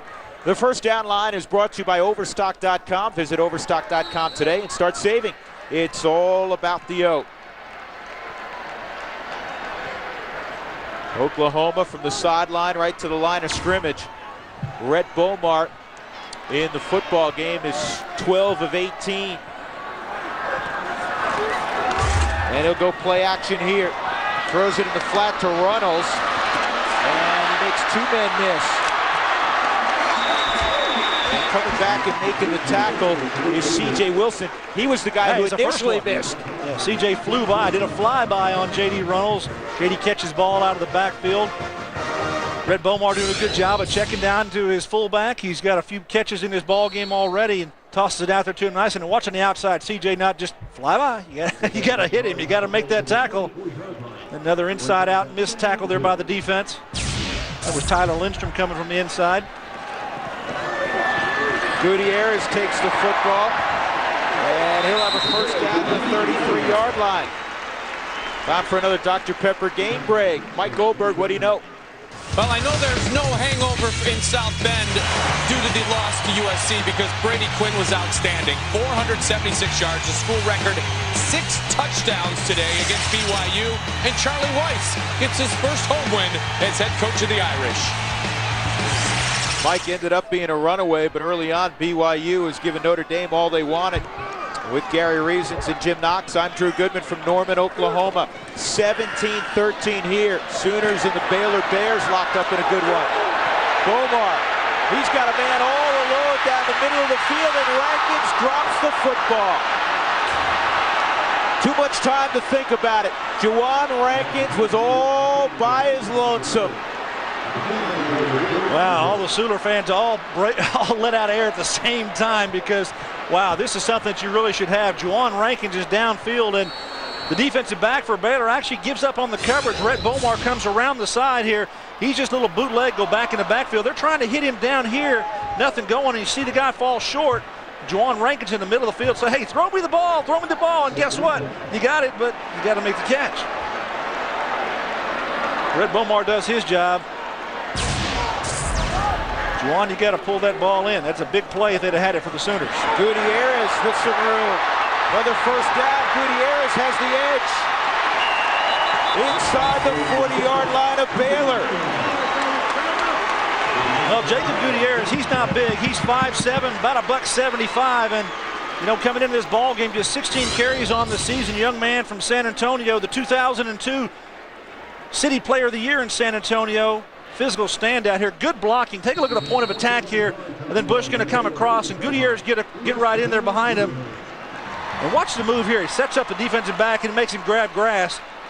That's what you want from your running back in the open field, be able to make people miss. 10 carries, 41 yards for Gutierrez. Got 27 there. Play action. This ball's thrown up into double coverage, and it's knocked away. Yeah, maybe triple coverage. Yeah, Malcolm Kelly. And a flag's down back around the 45-yard line in the backfield of Oklahoma. And it's going to be a hold on the Sooners. Let me ask you something. Are you a little surprised that Baylor has not tried to heat up Rhett Bomar more than they have so far? Well, I think Oklahoma's done a good job of keeping him off balance so that the guy Morris's football team doesn't know when to blitz. Bill Bradley. Number 77 of the offense. The penalty is 10 yards, and it's still first down. Bill Bradley is in a guessing game right now with Chuck Long. Okay, should I blitz first down or second down? Are you going to run the ball? Are you going to pass the ball? Oklahoma has established a running game, they've established a play-action passing game, and they've established a down-the-field passing game. So all of those things play into the favor of the offense right now. The defense is guessing, which is why they're probably not blitzing as much and putting pressure on the quarterback.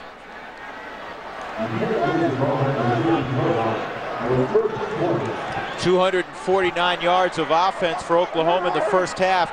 They came in averaging just 290. One of the worst marks offensively in college football. Not much here. No gain. In fact, it'll be 2nd and 20. Well, Rhett Bomar at the line of scrimmage. He comes up and checks into this run play. Just not effective there for that on that play, though. Jamal Harper made the tackle. You played on some great defenses with the New York Giants, and one thing, when you look at Baylor defensively and all great defenses, you'll see consistently 2, 3, 4, 5 guys to the football. Yeah, you got to have relentless pursuit going to the football all the time, and they're a pretty good group right now. They're efficient, but they haven't been able to consistently slow down Oklahoma. And that ball is knocked away from Finley on the coverage. Jamal Harper. So Harper a moment ago against the run, and then he drops into coverage and makes a play. Good job by Jamal Harper here. Take a look at what Baylor has done so far this year defensively. It's an improved group, there's no doubt about it. What they've been able to do is hold opponents in rushing games from 2004 to 2005. That's a huge difference. 80 yards a game rushing and passing improvement there. 303 yards total defense allowed this season compared to 421. And most importantly, when you can hold teams to 16.5 points a game, you're going to have a chance to win ball games. You're talking about a 3-touchdown difference from a year ago. That is complete for a first down to Finley. Well, it wasn't pretty, but it was effective. The defense was deep that time. The secondary was, and Joe John Finley up the far hash mark just kind of slows down, and Rhett Bomar throws him kind of a wounded duck here, but watch Finley just kind of slow down, the ball fall inside and gets underneath C.J. Wilson there. So another first down here for Rhett Bomar in the passing game. That is a huge pickup for Oklahoma. Clock moving inside 3.5 to go in the first half. 17-13 Sooners. Gutierrez makes Harper miss. He's got the edge again. Gutierrez to the end zone. Touchdown, Oklahoma.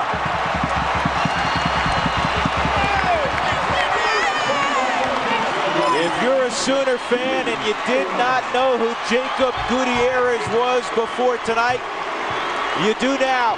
Yeah, and he's getting some help up front. That offensive line, I tell you what, they won at the point of attack. No doubt about it. They won the corner. Jacob Gutierrez just took it around the edge with his speed, and the 5'7" Mighty Mike there doing a good job of getting the score here for his football team. At the point of attack, you see Joe John Finley turn to the corner. And it's just a foot race, and nobody's going to catch him around there. Calvin Shashan doing a good job. Number 70 on that block as well. Garrett Hartley makes it 24-13. An 84-yard scoring drive. Gutierrez in the end zone for the second time tonight.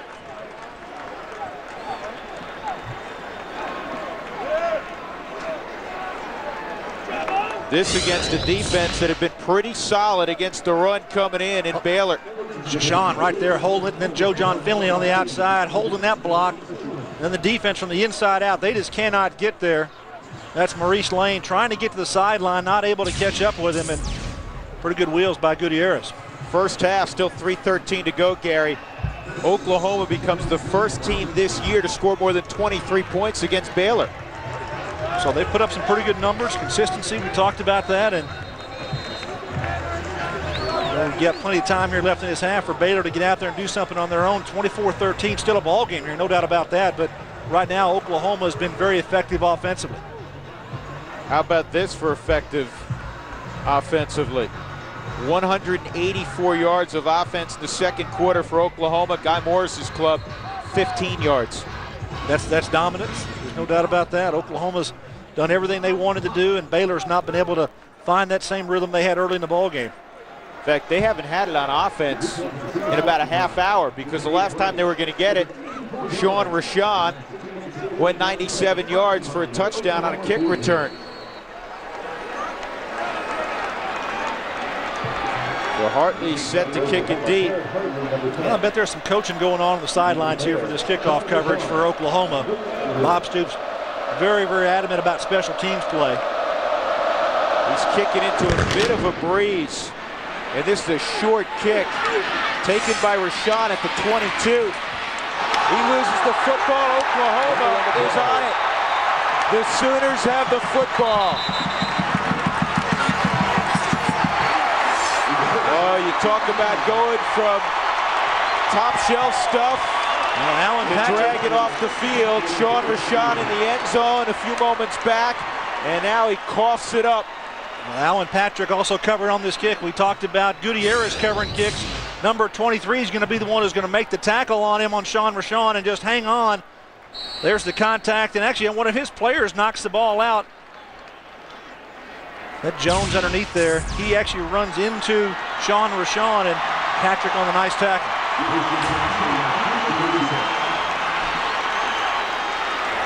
So Oklahoma again with a short field. Gutierrez, he runs into Colin Allred. That's the end of that play at the line of scrimmage. Baylor in this game has had it for 7 minutes and 8 seconds. The Sooners have had it for more than 20. That's ball control. That's the way to win football games. If you don't give the other team a chance to operate, albeit they did have the kickoff return for a score.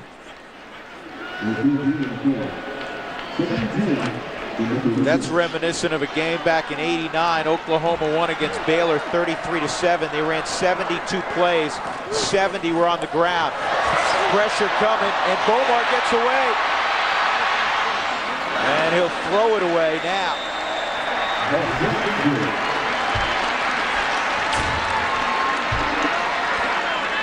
Well, this is one where a defensive lineman says, hey, I got to make this play, and you get your quarterback back there and can't get him to the ground.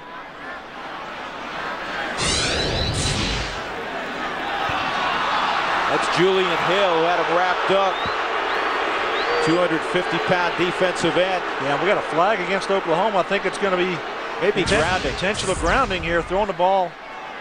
Yeah, he's still in the tackle box, even though he's 20 yards behind the line of scrimmage after the near sack. The quarterback was still in the pocket and did not throw a catchable pass. It's a loss of down at the spot of the foul. 3rd down. Well, in their estimation, the ball was not catchable by any Oklahoma receiver. So when he steps out, well, it looks like he was out of the pocket to me. And you take 2 or 3 steps to your right or left, you're definitely out of the pocket. But he's still in the tackle box. He's still within the tackles. It's all a judgment call by the official, and that's the referee who threw that flag. So in his estimation, he was still in the tackle box. Well, now it's 3rd and 22. Outside single coverage, and Thompson got tied up with the corner, no flag on the coverage. James Todd. Yeah, this is the ball. That'll be 4th down. This is the ball I think that Paul Thompson, if he actually keeps his feet, has a chance to make. He's a great jumper. I think he's about a 6'10" high jumper. Rhett Bomar throws the ball out there, and if he doesn't fall down, he's going to have a chance to go up and try to make a leaping catch on this football. They just got tangled up there, and Paul Thompson takes a tumble. I love that decision, too, by Bomar. I mean, it's 3rd down and a whole bunch. Nothing wrong, take a shot. Give Thompson an opportunity in single coverage to make a play. Up near front. Andrews at his own 10 will let it hit. Alan Patrick down on special teams, covers it at the 1. Alan Patrick doing everything here, causing a fumble in the kick return. Running the football out of the backfield, and now covering a kick and stopping it inside the 5-yard line.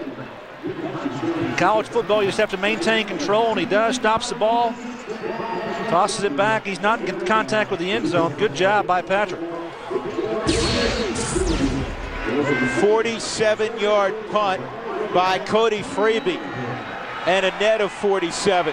Well, now if you're Oklahoma, you're looking to conserve time here because you might think you're going to get the ball back with great field position. 2 minutes and 5 seconds left to go in this half. Sooners have only 1 timeout, and now after Baylor calls timeout, the Bears will have just 1 timeout.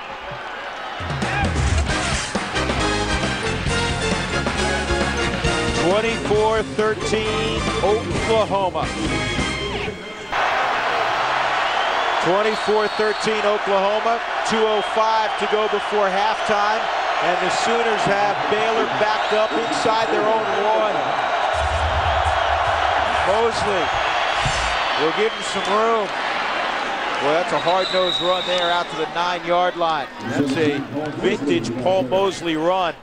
How about the snaps in this game, Gary Reasons? 2-1 in favor of Oklahoma. They have 47 snaps, and they produced almost 300 yards of offense. And that's the results of it there. And good job by Oklahoma on all facets of this ball game so far. And Baylor now in a tough spot. They definitely want to get a 1st down and keep themselves out of giving Oklahoma another scoring opportunity. And Mosley, it depends where they spot the ball. The line judge on the near sideline, if it's his right foot, they're going to give him the 1st down.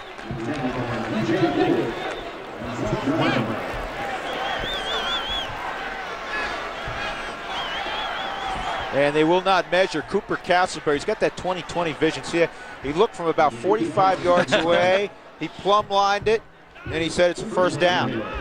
And now, with the clock stop, 1:23 to go, a little more room. Do you open it up some? No, I think that Baylor, they need to be careful here. They need to maintain ball control, and they don't want to do anything stupid, because if you have a ball tipped or a fumble or something, you need to just play it close to the vest here. I don't think that Sean Bell wants to make any mistakes here. Give Oklahoma another opportunity. 3 wideouts and high backfield. The ball's on the ground, and that's exactly what you're talking about. Sean Bell dropped the football as he was going back to throw it, it looked like. I want to ask you something. We were discussing with Guy Morris the other day. how Baylor has moved along and progressed the last couple of years. He said the one place we're really inexperienced is playing big games, and it showed up last week against Nebraska. Yeah, big stage last week against Nebraska, a game that they felt like they're going into, had a chance to win, didn't win that ball game. And same type of a situation here. This is a learning experience for Baylor, and coming here with high hopes of doing well. And that ball is dropped. 14 tight end Keegan Van, who had a catch last week, dropped it. Junior from Katy, Texas. And that stops the clock with 20 seconds left.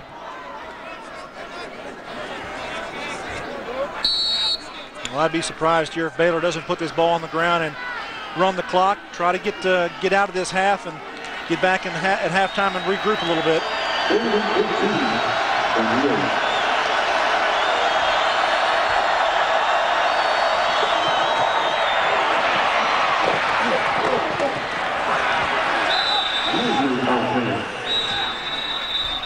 Mosley out to the 18-yard line. Bob Stoops on the sideline, comes off about 5 yards and grabs an official. Hey, timeout. We're going to get this ball back. We want to return this punt. They want to return it or maybe go after the punt by Sepulveda with 12 seconds left. Dvorak, Jackie Shipp visiting on the sideline. Now Sepulveda, going to punt this football. Flip the field with an opportunity. If you take a look at the Big 12 South Division. And brought to you by Power Bar. Texas improved to 7-0. They beat up Texas Tech today. The Aggies are 3-1 in conference play, 5-2 overall. And then, as we talked about off the top, bowl implications for Oklahoma, and for the first time in a long time for Baylor. They're 2 wins shy of becoming bowl eligible. They haven't gone bowling since 1994. In the North, even though the North the last couple of years has been down by comparison to the South, you have a number of schools that have an opportunity also to go bowling. Yeah, really. And we saw Colorado, an update there earlier tonight. They were ahead in their ball game. We'll try to get an update later on.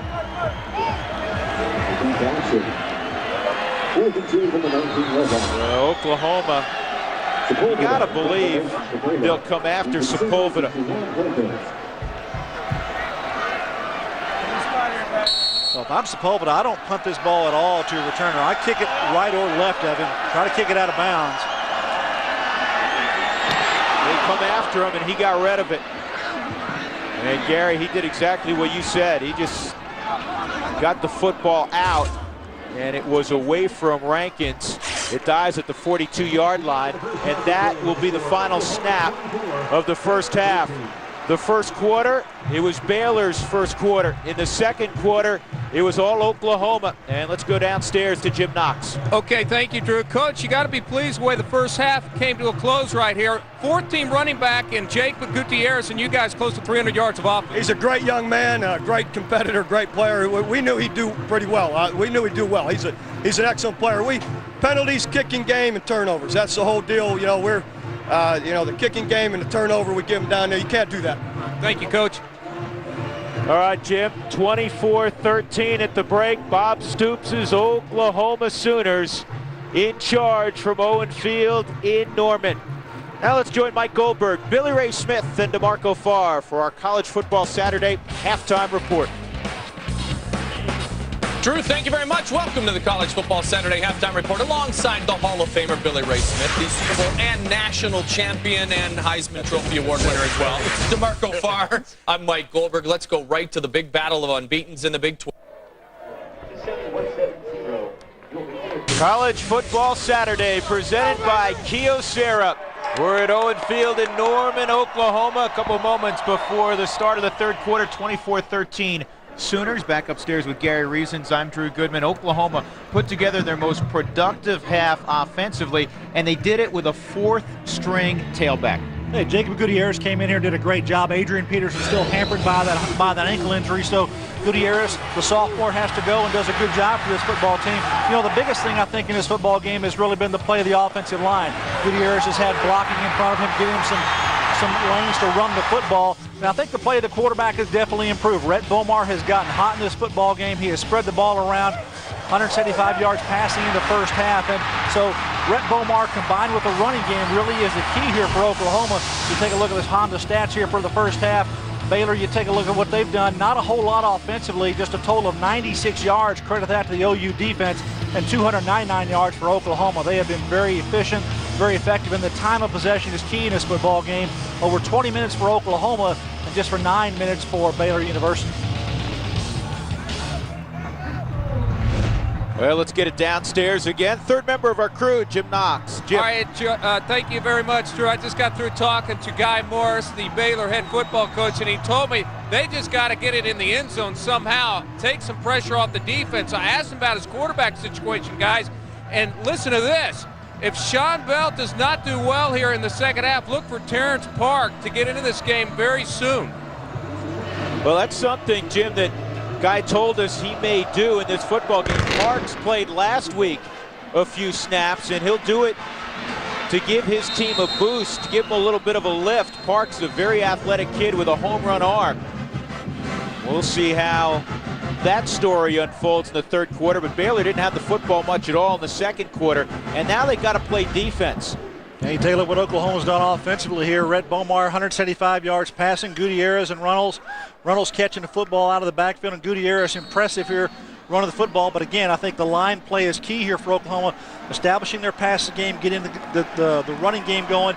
All of that together starts up front. And now the sixth start in the career of Rhett Bomar, and I thought for the most part he made very good decisions in the first 30 minutes. Yeah, he did. Rhett Bomar did not make too many mistakes, had the one interception, but here's Gutierrez going once again. And he picks up 3 or 4. He's very close to 100 yards. If you give him 3, he's at 99 yards. Let's revisit the keys to the game brought to you by Dr. Pepper. Well, I talked about consistency, running the ball, passing the ball. Those are great numbers for a football team in the first half. Defensively, 0 passes broken up, but they really haven't had to because Baylor's only been on the field for about 95 yards worth of offense. Start fast, they've done that. 24 second quarter points. Pretty good job by Oklahoma to start this football game. So important for any offense, but particularly when you have a young quarterback and you have a fourth string tailback. They've been, for the most part, on schedule on first down. They throw it in the flat, and Manuel Johnson will have 6 yards, and that should be enough to stretch the chains again. Willie Andrews knocked him out. Well, the football game tonight for Oklahoma, take a look at their drives tonight. Couple early on here, punt and interception to start things. Then they get a series of where they put points on the board. So 4 opportunities there, they put points up there, and they certainly do so. And good effectiveness here for this football team offensively, and the defense doing a good job slowing Sean Bell down, not letting him get on track passing that football and that running game. So Bob Stoops got to be happy about that. The one sore spot I think that he sees is probably that kick return that Baylor had. Sean Rashawn with a kick return for a touchdown. First down out of the gun. Bomar throws it in the flat. Gutierrez gets lit up. Hit immediately by C.J. Wilson. He had an opportunity for a big hit earlier in the ball game in the flat against J.D. Runnels, and he whiffed. Not this time. No flyby this time. This time C.J. does a good job of putting his helmet right on the chest of Gutierrez. So it brings up a 2nd and long now. Actually probably lost a couple yards on that play. One of the things about playing running back, as you know, Gary, is that it's an instinctual position. So Gutierrez comes in there. He may not get a lot of reps in practice, but now after getting some reps in the game, he's doing what he's always done. He's finding a little crease, and he's running the football. You know, talking to some of the guys down at halftime, you know, it's kind of thinking of Quentin Griffin and how small he was of stature, not very big, and running out of this eye, out of the shotgun is probably a little more suited to him than perhaps even Adrian Peterson, because quick stop and start, able to change directions, and you really can't see him. He's only 5'7", so that kind of plays in the hands of a back like Gutierrez, and, you know, I think that this is something that Oklahoma can build on in the event that Adrian Peterson can't continue or is not able to perform the play here in the next couple of weeks. 3rd and 7. Kelvin Shashan had a good block on that last running play. Breaks down, balls on the ground. And falling on it was Chris Mesner. Colin Allred with the tackle. Bomar lost the football. He's done that a few times this year. He's kind of taken care of it the last couple of weeks. But Oklahoma averts disaster there, falling on the ball. Rhett Bomar just stepping up into the pocket here, trying to avoid pressure and get away from the rush here. Kind of a sandwich, all red, and C.J. Mosley on the outside coming in there, and the ball pops out. Well, that's exactly what Baylor needed to turn away Oklahoma. They got a first down initially. Freeby's punt toward Andrews, and it's a short punt. And it'll take an Oklahoma roll to about the 31-yard line. That's where Baylor will have it. 3 minutes into the third quarter. The punt by Freeby, 42 yards. And we'll take a look at what Baylor's done tonight. Sean Bell, 8 of 18 passing, less than 50%. Came into the ball game 61% completion percentage. Not matching that effort so far tonight. He's got the 1 touchdown, and Paul Mosley only 26 yards on the ground, and Dominique Ziegler 3 catches for 41 yards. But overall, pretty good job by the OU defense to slow this Baylor offense down, allowing less than 100 yards in total offense in the first half. Brandon Whitaker in the ball game next to Bell. Ziegler crosses in motion. And Whitaker takes the football. And he'll move for about 4 yards to the 35-yard line, 2nd and 6. And let's take a look again at the keys. Brought to you by Dr. Pepper for the Baylor Bears. Well, you want to get a fast start. They led in this football game early, but they did not sustain that. Make Bomar throw the ball. Well, Bomar has done that and done a good job, so that really has kind of backfired on them. And don't self-destruct. Well, they've got the penalties and the 2 turnovers. Those are things you cannot do when you come here to Oklahoma and try to win a football game. Take a look at Dusty Dvorak there, starting up front there. Guy who's been a big leader in that defensive front. Sat out a year last year and really has played well this year. Bob Stoops talked about his play, and it has been impressive, and he's been a leader out there. He's also a tremendous student.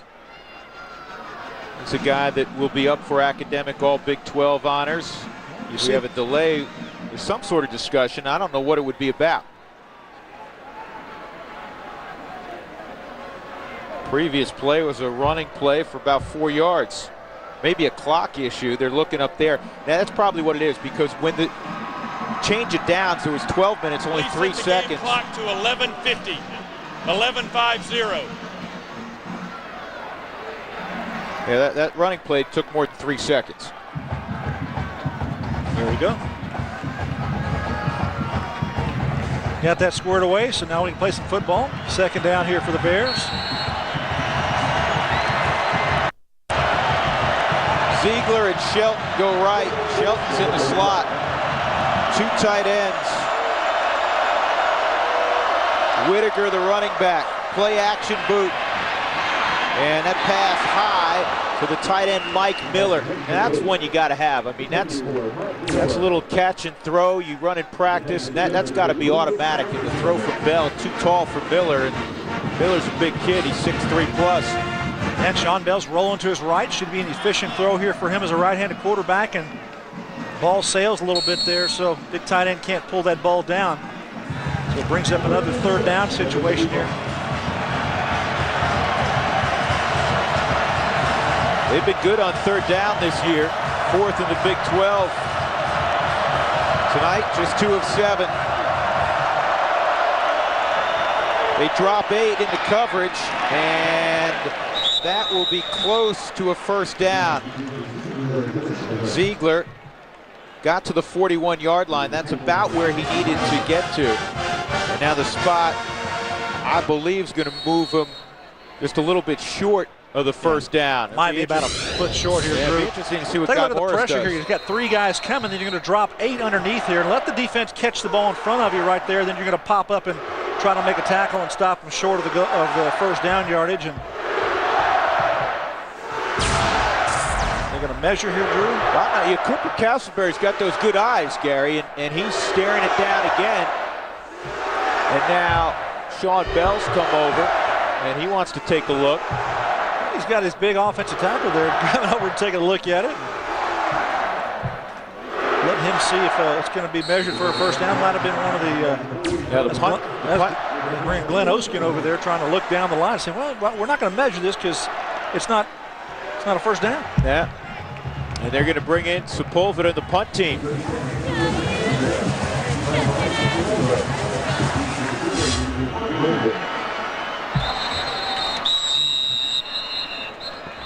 Now somebody got a head start for Baylor. Prior to the snap, a false start by number 2 of the offense. That's one of Penalty is 5 yards, and it's still 4th down. That's one of the gunners. Number 2's Josh Bell, backup cornerback. That's always a fun assignment. You get double teamed the whole way down the football field.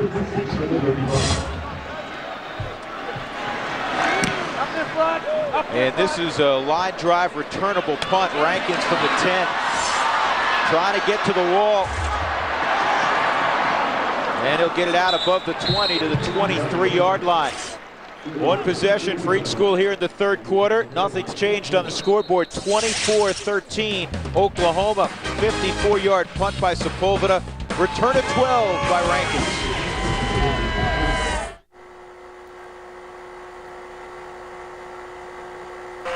Did you pick your pumpkin yet, Drew? Well, you know what? We grew some pumpkins this year. Did you? We grew some pumpkins. Some need to orange up a little bit. I don't know if that's a pumpkin term, but the kids are excited. Here's Gutierrez again, trying to get wide. And he's thrown to the ground by Andrews. Willie Andrews, a senior from Longview, Texas, a 3-year starter. You see from Baylor, they're not quitting in this football game. They're flying to the football. That's kind of the motto that they have out there. And take a look what Jacob Gutierrez done tonight. How about that? I mean, Adrian Peterson ran for over 200 against Tulsa week 2. Since that time, no running backs come close to 100 yards. Last week, Kewan Jones and Hickson both over 50, but they're not available tonight. Hickson has a bad ankle, and Kewan Jones was suspended for the game. That is complete to Malcolm Kelly. And Kelly will have a first down at the 37-yard line. Maurice Lane wrestled him to the turf. I think Oklahoma fans are starting to see right now what they thought they were going to get out of Rhett Bomar all this season. He is starting to see this football game and playing against a pretty good defense. Baylor's actually played pretty well all season long and throwing the football around the field, getting the ball in there to Kelly for a good completion in the seam. He's standing comfortably back there, and I think it starts up front, Drew. I think the offensive line is giving him enough protection to where he can comfortably throw that football. Offensive unit's working pretty well. Bomar in trouble, and he's driven to the ground. Julian Hill got him. Julian Hill with the sack, his first of the year. And that is a loss of 7 yards, back to the 30. I think Julian Hill just goes right through a block of perhaps one of the running backs right here. Julian Hill's going to be coming up the field here. He's going to go right through and continue to Bomar. And there's the tailback there blocking. That's not a real hard block there by Allen. And he just goes right through him and gets Bomar. So a little something to work on there. Allen hadn't had a whole lot of plays in the backfield at the tailback spot to worry about picking up those inside rushes, those big defensive linemen. Now Patrick running the football. And he gets 6 of those yards back. It'll be 3rd and 11. Montez Murphy and Michael Gray in there defensively.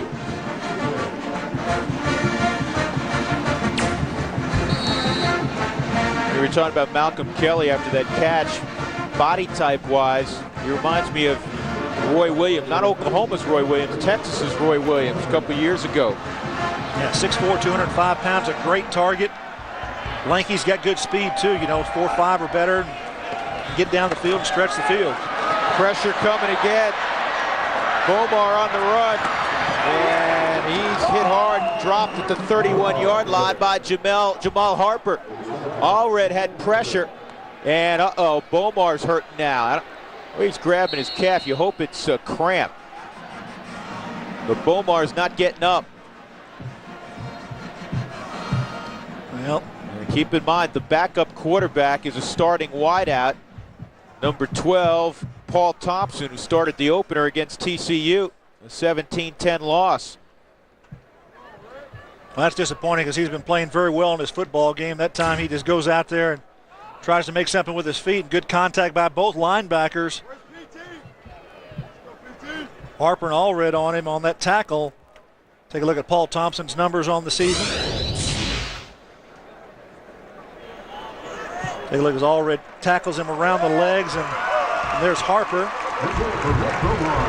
Well, you didn't see an ankle turn, and now he's walking off in pretty good shape.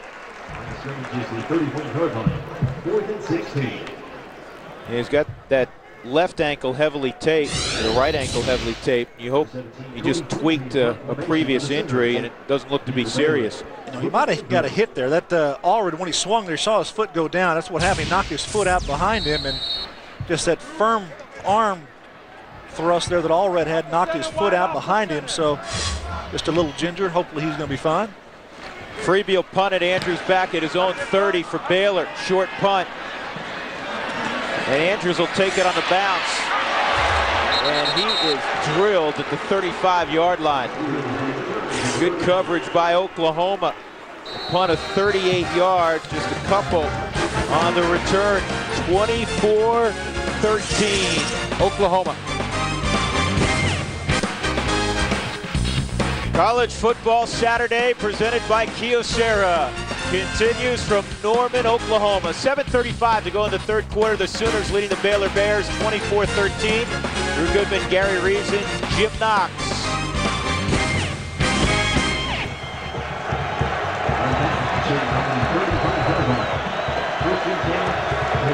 Just under 84,000 in attendance tonight at Gaylord Family Memorial Stadium in Oklahoma. Sean Bell has it complete to Trent Shelton. Short gain out of bounds at the 39-yard line. And again, let's visit with Jim Knox.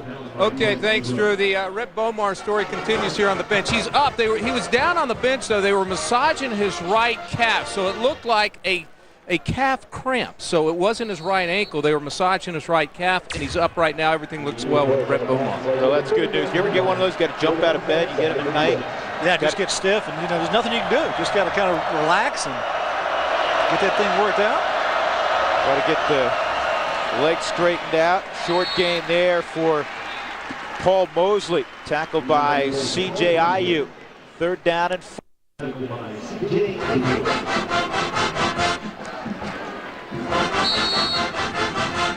You'd like, if you're a Baylor, you'd like to be able to get some first downs on second down. Not always go to third down. It's not been productive for them right now. They need to find first and second down and get those chains to move. They need the 46-yard line here. Mosley and Whitaker in the backfield with Bell. 3 coming, throw it in the flat. Mosley, good catch. First down inside the 40-yard line of Oklahoma. Nice job by Mosley. One of the real bonuses with Baylor, both their backs, Mosley and Whitaker, catch the football very well. They do a good job here. They only rush 3 players on this, Oklahoma does, and they drop 8, but they get Mosley out of the backfield here.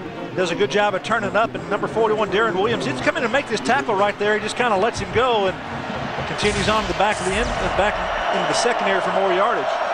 So Baylor on the move, 1st and 10 from the 37. They give it to Mosley, and Mosley knocking folks over inside the 25 to the 23-yard line. Boy, that was a physical run. Big Mo, that's what you got there. Big Mosley running hard. He's there. Heavier of the 2 running backs, your power tailback did stop and start in the backfield, but then when he found a hole, shot right through there very well and actually took some Sooners with him. So they look here at the power of Paul Mosley as he runs, good cut. Pretty physical tailback. Another first down. We were saying a moment ago, it's okay to get a first down on 1st or 2nd. They just did it there. 2 tight ends. Give it to the hot back, Mosley. And he'll get it to the 19-yard line. Took 3 or 4 Sooners to combine to bring him down. Rufus Alexander and Lewis Baker. The first down line is brought to you by Overstock.com, your online outlet. It's all about the O.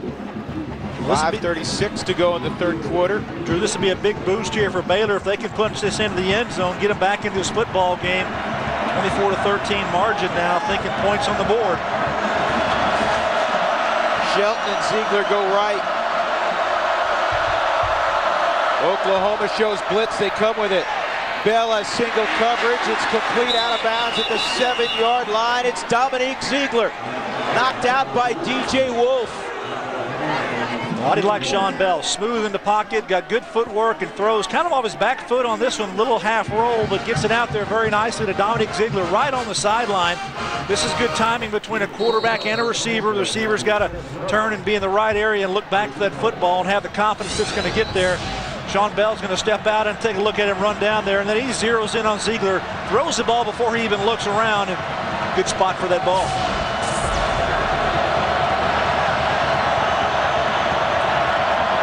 Van and Jason Smith, the tight ends. Mosley, the single setback. Roll to the left, broken tackle, touchdown, Baylor Bears, Sean Rashawn. And here comes the Baylor Bears once again.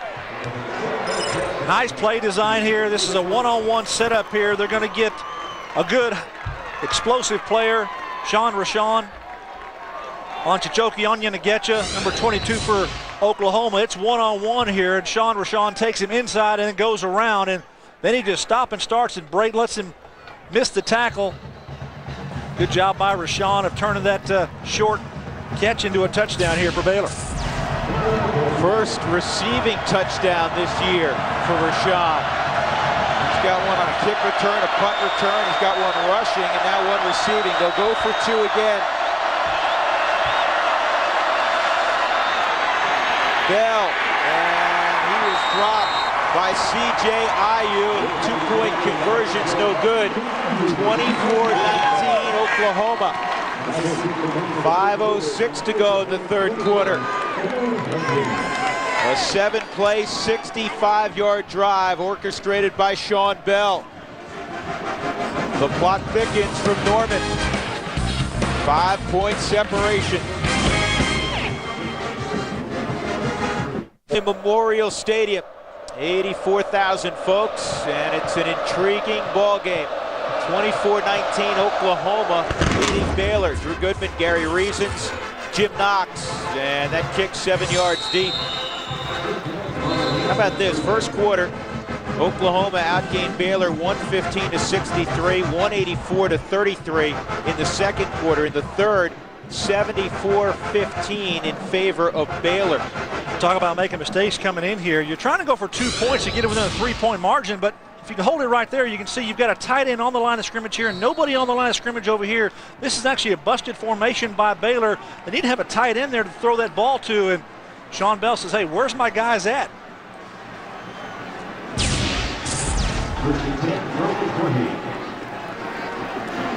So Rhett Bomar comes out in an I formation. And they'll go toss sweep to Patrick, penetration in the backfield, and that'll be a loss of a yard. That is that is that Allred? Yeah. No, that was, Tyler Lindstrom, senior from Omaha, Texas. Now they play 5 or 6 linebackers here. Here's Lindstrom right there, number 39. Plays at the point of attack there, takes on the fullback. Pretty good job there with the linebacker, taking up inside out, just plays with good leverage. That's what you'd like to do. Your fullback just doesn't get the kick-out block.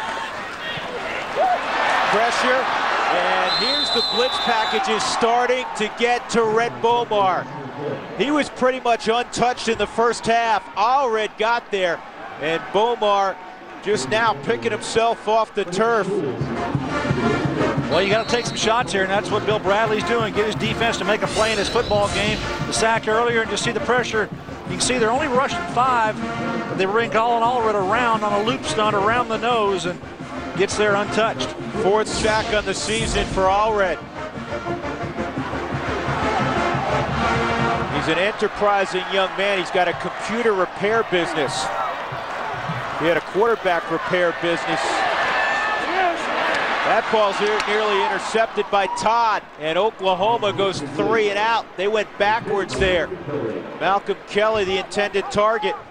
James Todd had excellent coverage there on Malcolm Kelly, and I think that Rhett Bomar is feeling a little ill in his right ankle there, a little gimpy. Throws his ball out there, kind of a low throw.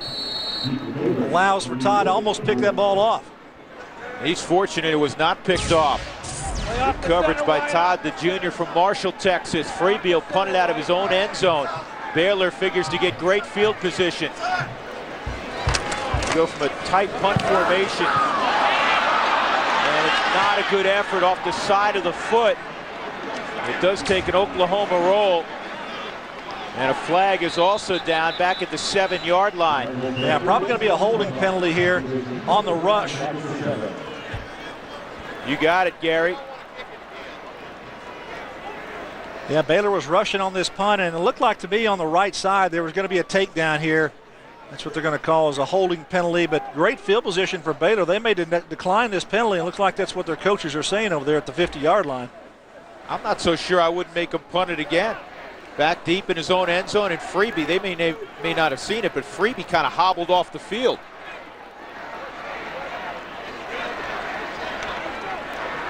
Holding number 42 of the kicking team. The penalty's declined. It's first down. We'll take a look at the right side. Going to be rushing here, and that's where the penalty's going to be. See the hand up around. He just pulls the jersey down. That's definitely a holding penalty. Freebie looks like he might have turned his ankle on that, just bringing his foot down after the kick. Yeah, there's no way the Baylor coaches could have seen that. But had they realized that he was hobbled, they may have had him punt it again. Great field position regardless. 47-yard line Oklahoma for Baylor, trailing by 5. They have never beaten Oklahoma. 0-14. Mosley on a little counter. And Reggie Smith is the first to meet him, but a gain of 5. Yeah, we talked about being efficient on first and second down here. To get first downs, you keep relying on getting the third down. It's tough against a good defense, and Oklahoma's got some talented players out there. Mosley in the first half, 7 carries, 26 yards. But he's had 3 very productive carries here in the second half. He goes out, and Whitaker comes into the backfield on 2nd and 5. Oklahoma brings 5. Screen set up too tall for Whitaker, and Zach Latimer was closing quickly. It'll be 3rd down. Sean Bell saw this coming very, very quickly, got that ball out, but good job by the Oklahoma defense, putting pressure on the quarterback, then also in the resulting coverage, and it would have been a tough catch to make.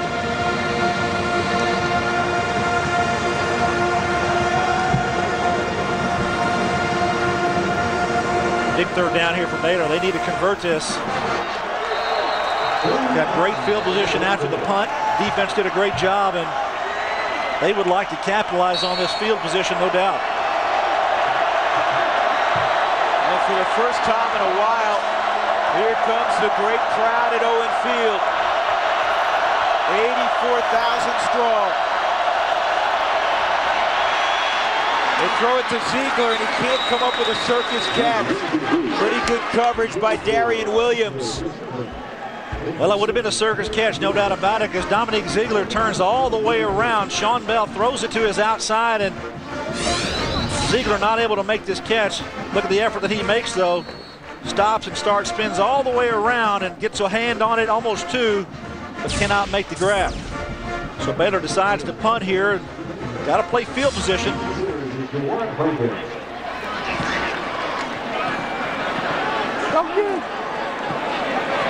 And the punt takes a good bounce from Oklahoma's perspective. Goes into the end zone for a touchback.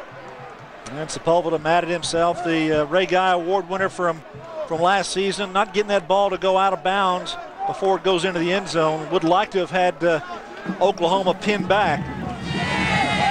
A 42-yard punt, but just a net of 22 yards. Let's take a look at the BCS standings. Southern Cal on top, then the Longhorns. Virginia Tech won earlier in the week. Georgia, Alabama, LSU. Tech will drop after getting blown out today by Texas in Austin. Ball's loose on the ground. Oklahoma loses it. Baylor has it. Lane came up with a football. Now Gutierrez comes through on the stretch play, and they actually tackle the football. They don't try to tackle Gutierrez, and the ball comes out. Looks like Baylor's going to get this fumble recovery, and they're going to get great field position once again for their offense. Maurice Lane came up with the football. Well, this is a stretch play down the line of scrimmage, and you see the offensive lineman getting on, and Gutierrez coming in there. Watch the tackle they make. They tackle right on the ball. That was Foreman, I believe, pulling that ball out. Marcus Foreman, number 90. He tackled the football, pulled it out, and picked up by his Baylor teammates.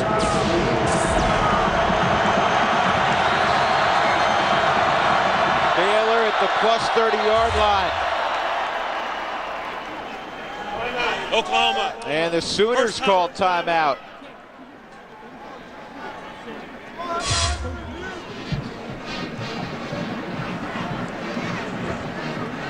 .2:22 to go in the third quarter. Taking a look at this fumble here, Gutierrez, and you see Foreman stripping that ball out. The ball's bouncing around. Ball definitely on the ground because Gutierrez does not have it. See the pile here. Yeah, Lane came away with it. Some Oklahoma folks wondering if it was still loose. He came away with it, and his knee, he was in possession, his knee was on the ground. That's why the whistle blew. You know, and some people Good are job thinking, by the officials. Yeah, why would Bob Stoops call a timeout? Well, we have replay in the Big 12, and maybe thinking that the replay officials would have a chance to take a look at this before Baylor actually got a snap underway. So sometimes coaches say, hey, let's take a shot at it here. We don't have those red flags like they have in the NFL to throw out there, but they can throw a timeout away.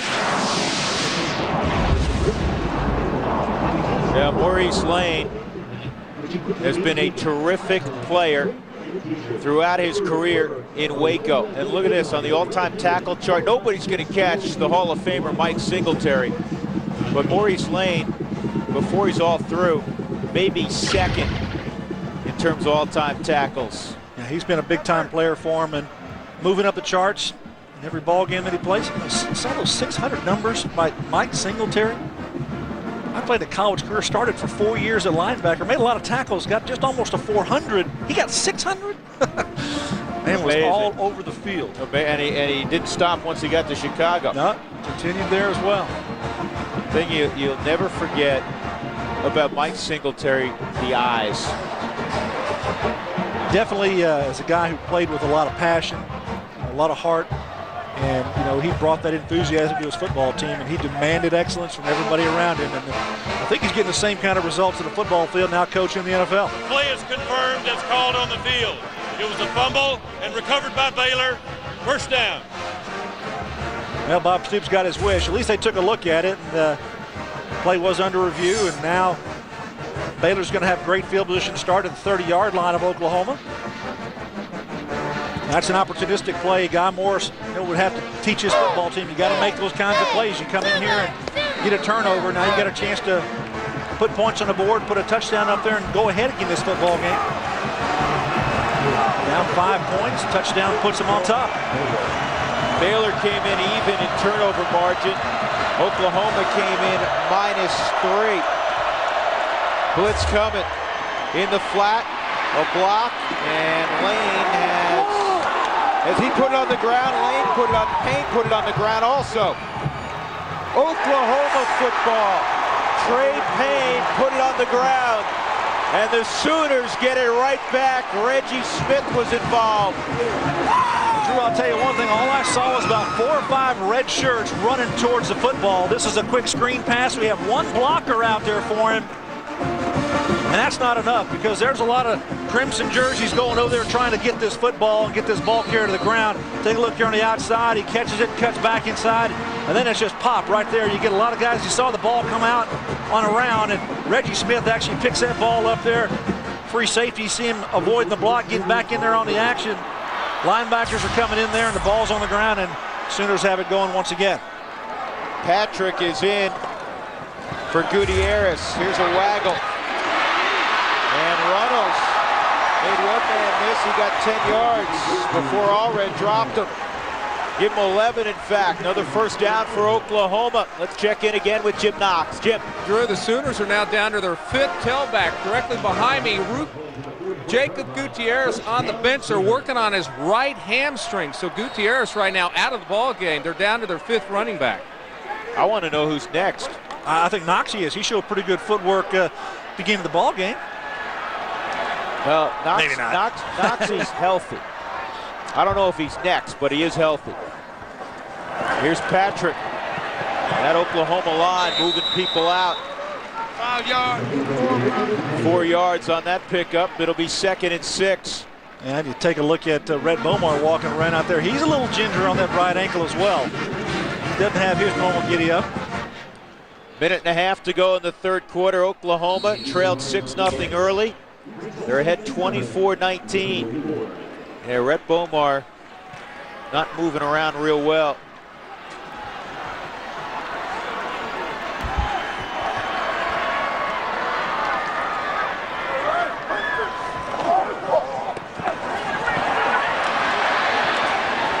Patrick carrying the football for a couple of yards, just shy of midfield. It'll be 3rd down and 2 with Gary Reasons and Jim Knox. I'm Drew Goodman. Late stages, quarter number 3 in Norman, Oklahoma. The 4-2 Baylor Bears trying to knock off the Oklahoma Sooners, who come in at 3-3 in front of 84,000 folks at Owen Field. Well, just traded a couple of turnovers here, and now Oklahoma marching once again with a 3rd and short.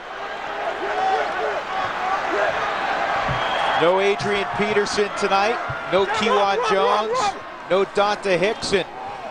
They'll throw on 3rd and short. And having to throw it away out of bounds was Bomar, and now Oklahoma will have to punt, and he took another lick. Well, punt, that's something that Bob Stoops has to decide on. It's a 4th and short. I think the smart thing to do in a close ball game like this is punt, play action pass, and then the pressure inside. That's Andrews who finally got there. I think that ankle's bothering Rhett Bomar. Doesn't look like he's moving around very well back there in the pocket. Not able to get away from this defensive unit. You can see how he's walking off the field. He's definitely favoring that right ankle. And it wasn't completely healthy when the evening started. Freebie into punt. Willie Andrews back at his own 10. This is a great punt. Made even better by the good coverage at the 1-yard line. Down on special teams. That Jermaine Snell. A couple of 29s, or that's Poteet. I think it's Poteet actually gets his ball, catches it, and puts it down right on the 1-yard line.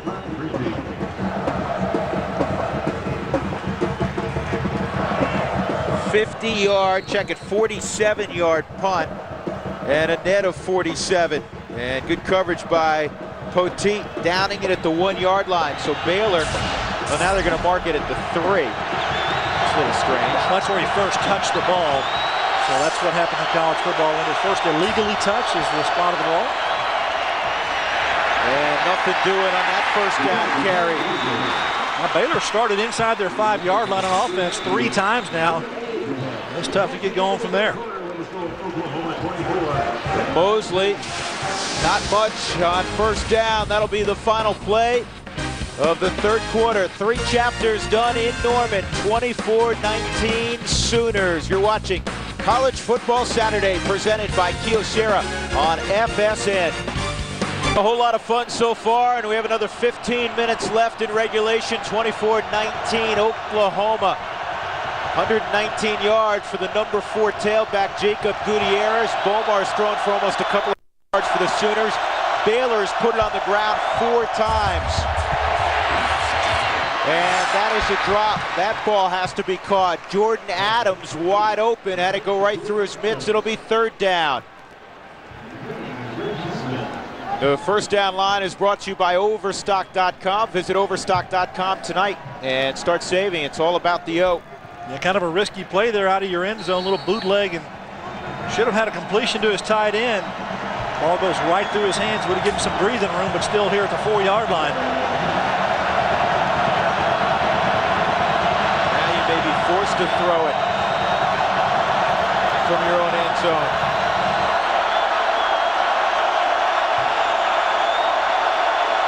Oklahoma showing blitz off the edge. They'll run a draw, and Mosley tripped up behind the line of scrimmage. Calvin Thibodeau got a piece of him. Calvin Thibodeau's a guy who's done a lot for this Oklahoma defense. You don't hear a lot about him, but he comes up the field and steps underneath here. Thibodeau, number 58, is going to get enough of Paul Mosley to get him to the ground with a little help from Clint Ingram. Little blitz that time, and Baylor looked like they might have had the right play call with a draw inside, but good job by Thibodeau and Ingram to get Paul Mosley off of his feet. Now you take a look at Daniel Sepulveda at the very back of the end zone and doesn't want to step on that back line, and that's a safety. Rankins around midfield. This is not a Ray Guy type effort by Sepulveda. Out of bounds at the 43-yard line of Baylor.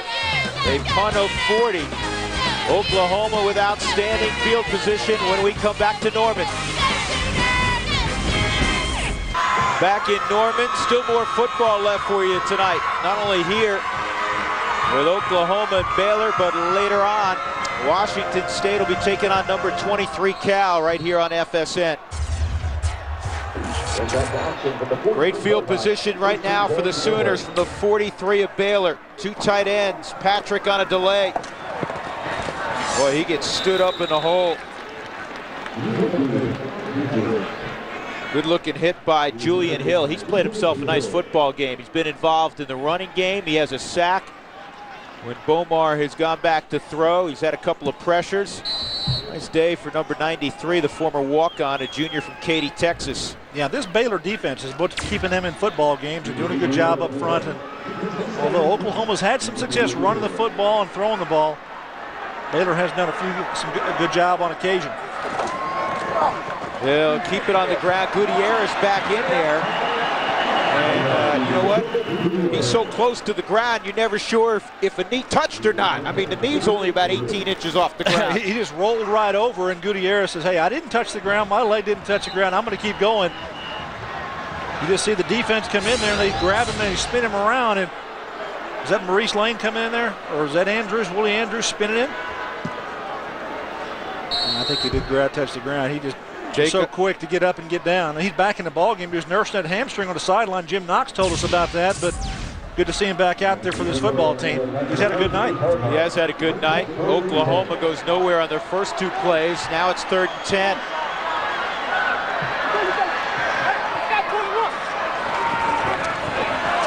Bomar throws complete to Kelly.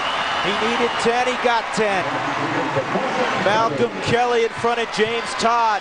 A little outcut. Yeah, good timing by the quarterback and the receiver.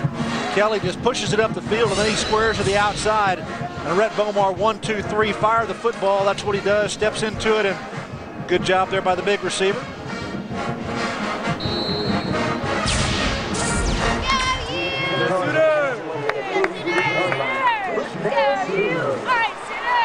Oklahoma 24-19. They get the first down, 33-yard line. Gutierrez, and he runs it up the middle for about 4 or so. Ran into Michael Gary.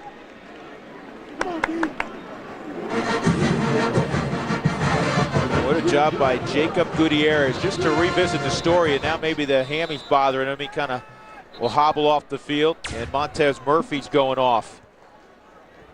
But to revisit the story, Adrian Peterson tried to give it a go today in warm-ups, could not. He has not played one play. Kewan Jones, veteran running back, suspended. Dante Hickson hurt his ankle in practice. So the only two guys left, Gutierrez and Patrick was a cornerback a few weeks ago. And here comes Patrick, first down to the 20-yard line. Colin Allred made the tackle and he lost his hat. You know, I think the most impressive thing, I like the running backs and what they've done, but you know what, that offensive line for Oklahoma, which has been a question mark all year, has been able to pass protect and run block here in this football game against a pretty good defense, I think, that Baylor has. Now, Colin Allred, one of the better linebackers in the conference, having trouble there, just not giving up. They're getting 5-6 yards on a pop, inside running plays. That's pretty good job there running the ball, but it all starts with their offensive line. Patrick now a little beat up. But Gutierrez back in there. He gets the football. He comes back this way. Bomar gives him a block. Inside the 10 to the 4-yard line. Willie Andrews finally got him out. And Bomar had a pretty good block. Well, Rhett Bomar hands off to Gutierrez. He's going one way, coming to the near sideline, and then he decides to reverse. He says, okay, now, Mr. Bomar, you've got a block for me. Watch your quarterback try to get a hold of one, but he doesn't get it. That's a pretty good effort, not bad.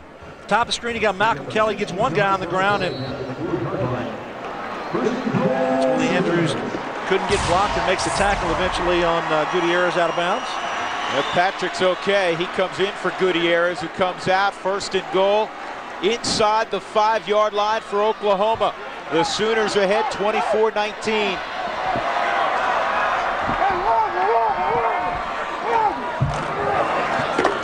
Patrick to the 1. Inside the 1, in fact.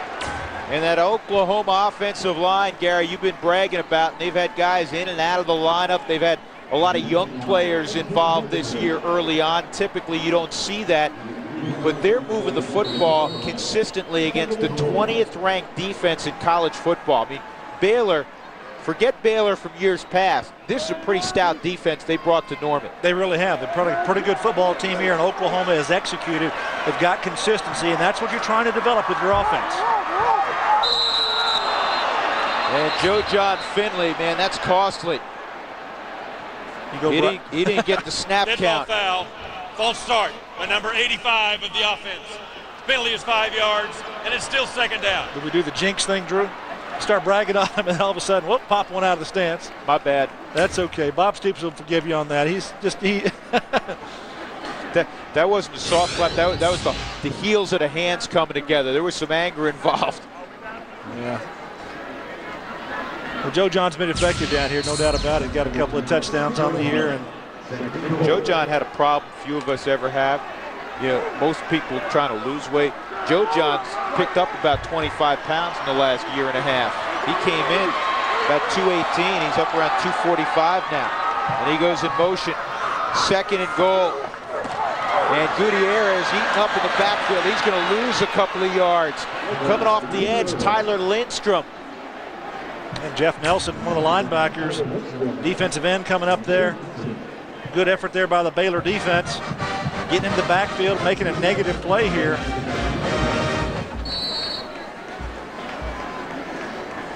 Third and goal. Now you think about how costly that penalty potentially is. If Oklahoma does not score here, they got to bring the field goal unit out, and they had the ball 2nd and goal inside the 1-yard line. Bomar out of the gun, 3 receivers to the near side.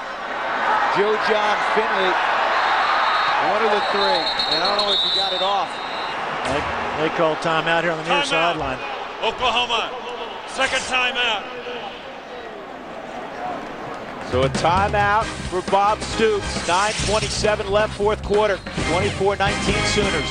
Alex Brink, good quarterback in the long tradition of very good quarterbacks for the Cougars. 3rd and goal for Oklahoma. Gutierrez next to Bomar. They bring 6, end zone shot, and in and out of the hands of Malcolm Kelly. James Todd on the coverage doing a good job of just being there at the spot. Looks like this ball was actually in the hands of the receiver. Rhett Bomar tosses it in there pretty well, but James Todd on the coverage. And this is interesting now. You bring the field goal unit on. If it's good, it's an 8-point separation. Here's the play again, and you know what, Todd? Raked the arms. He did. Just grab that left arm and put his hand in there where the ball is supposed to be between the hands and goes up, and I don't think that Malcolm Kelly ever had a chance to grab that football. Good play by James Todd. You bet it was a good play. Garrett Hartley will attempt the field goal from 25 yards. And he's got it through. 27-19, but Baylor still within 1 score. A touchdown and a 2-point conversion.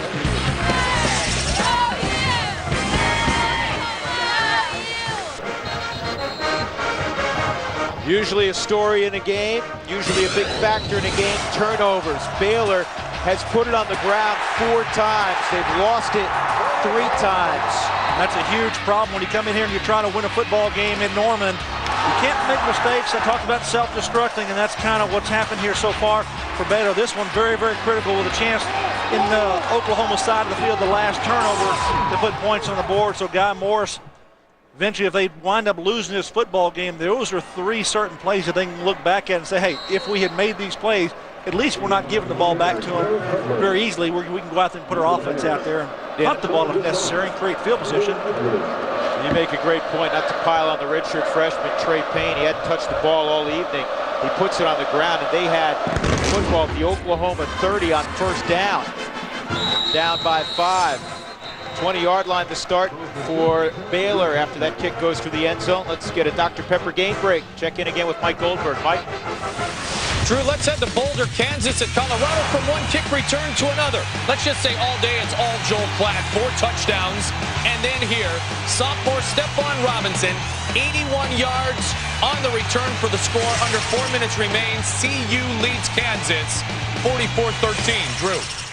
Yeah, Colorado bouncing back. They got beat up pretty good by Texas. I guess there's no shame in that, though. Looks like they're going to take the lead in the Big 12 North race along with Missouri.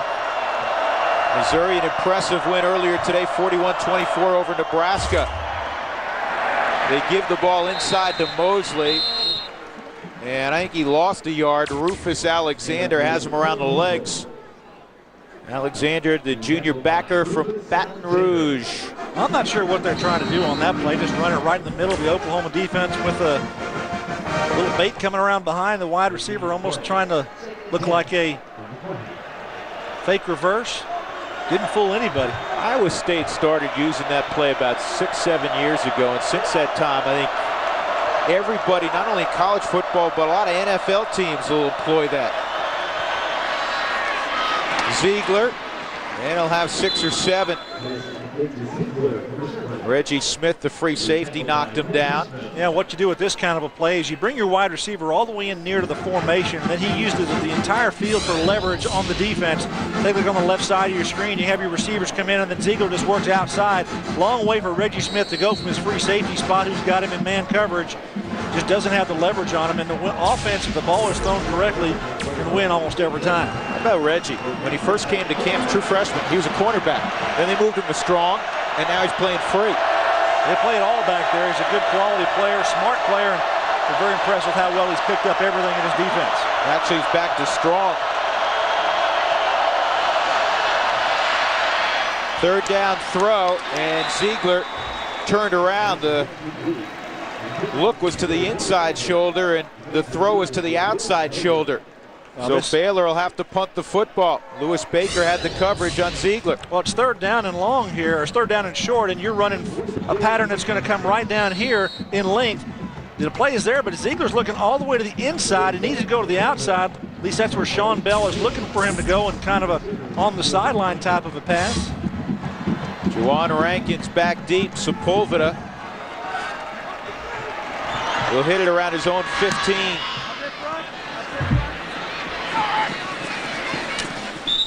Fair catch executed at the 32-yard line. We'll step aside again.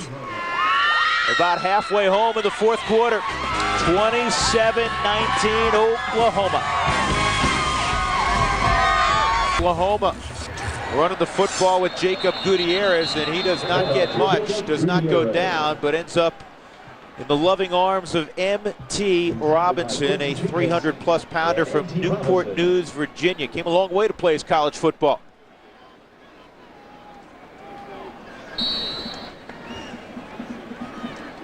You like watching a lot of tape, and you've seen Baylor a couple times this year.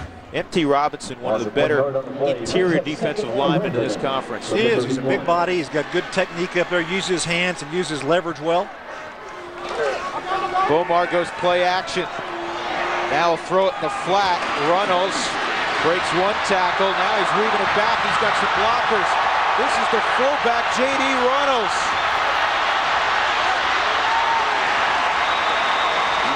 How about that? J.D. Runnels making like Gale Sayers from one end of the field to the other. He took a negative play and made a big positive. Talk about M.T. Robinson. He almost gets to the quarterback, and Brett Bomar getting up after making a nice block there. J.D. Runnels on the outside, reverses field, and take a look at the bottom of your screen here, on the right side of your screen. Here's Brett Bomar, tosses the ball out here to Runnels, and And Reynolds comes all the way back over here to us. Now take a look at your quarterback here, number 7. Gets a pretty good block here. He's in the open field, and you got to do the cut block. Gets up a little lame off that, but good job there by the Sooners. Gutierrez with the football. And he'll have 3 or 4 yards. We'll take another look here at this play. Last play, the Red Bomar was out there. And look at the block here at the end. We've got a flag on this play. Trying to got a bear on the ground. It's Jamal Harper. Do you know what? This may be a guess, but I haven't seen Paul Thompson as a wideout in a while. They may be keeping him on the sideline in case Bomar can't go. They got to have a healthy number 2.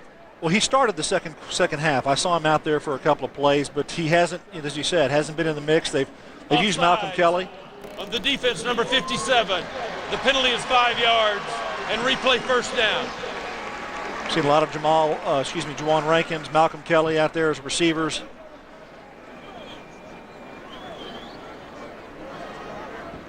And also Emmanuel Johnson. So those 3 have gotten the most of the playing time here for the wide receiver spot for the Sooners tonight. Good situation offensively for Rhett Bomar. 1st and 5. Basically the 40-yard line of Baylor, ahead 27-19. Sooners trying to go to 4 and 3.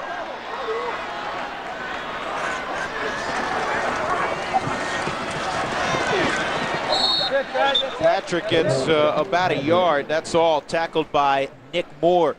Back up inside backer. Sophomore from Arlington, Texas. Began his college football career at Georgia Tech. Take a look at our Best Buy trivia question at halftime tonight. They honored the great 1955 and 56 Oklahoma football teams. The national champions, part of the 47-game win streak. How many shutouts did they pitch during that incredible streak?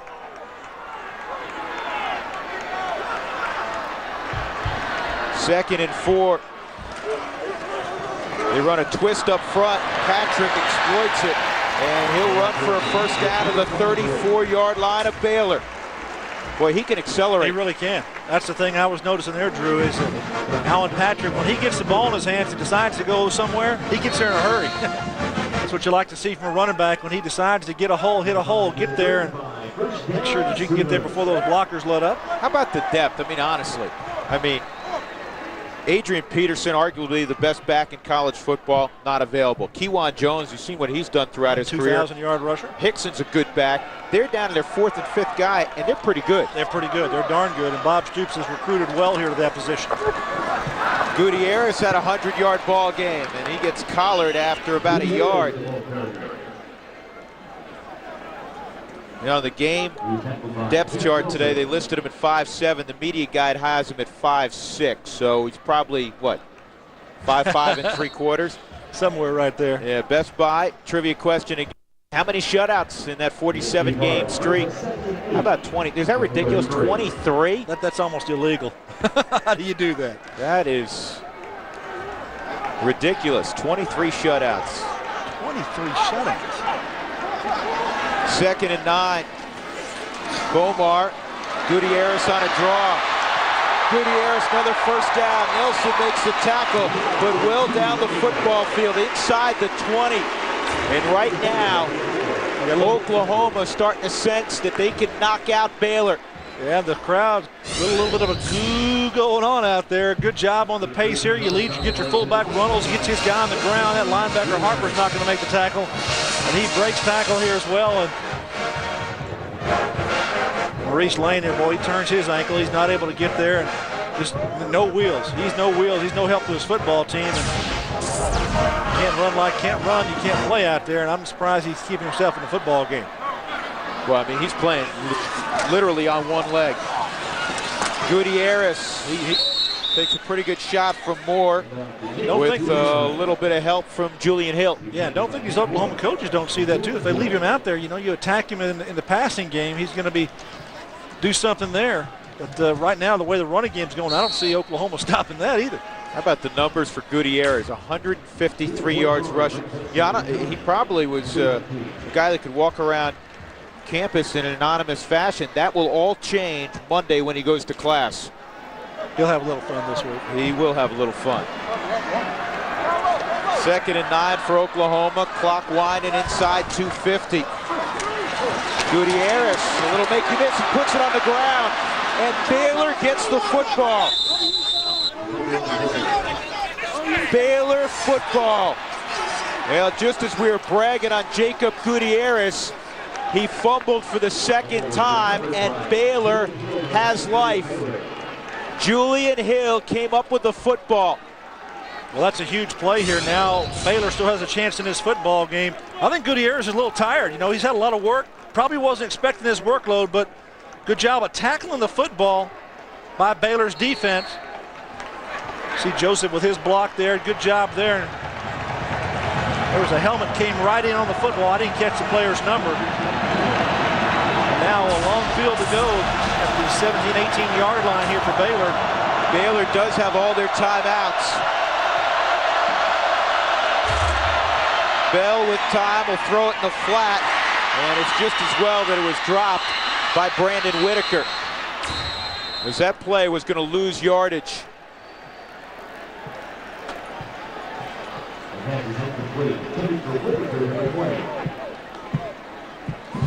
Baylor Bears trying to get to 6 wins. If you're wondering, the win against Samford does count. One AA win, you can count one every couple of years. They have Tech next week. That'll be tough. They do get them in Waco. Texas, a load. You look at the last 2, at Missouri and home against Oklahoma State. Guy Moore's trying to take the Bears somewhere they have not been since 1994.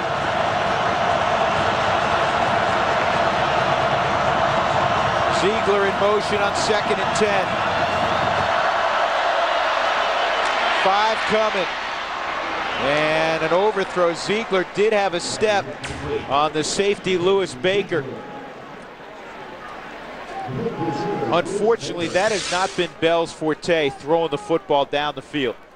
No, and you'd like to be able to take a shot and hook up with your receivers to try to stretch the defense. Early in the ballgame, they had some rhythm where they were throwing the ball down the field a little more effectively, but nothing going right now.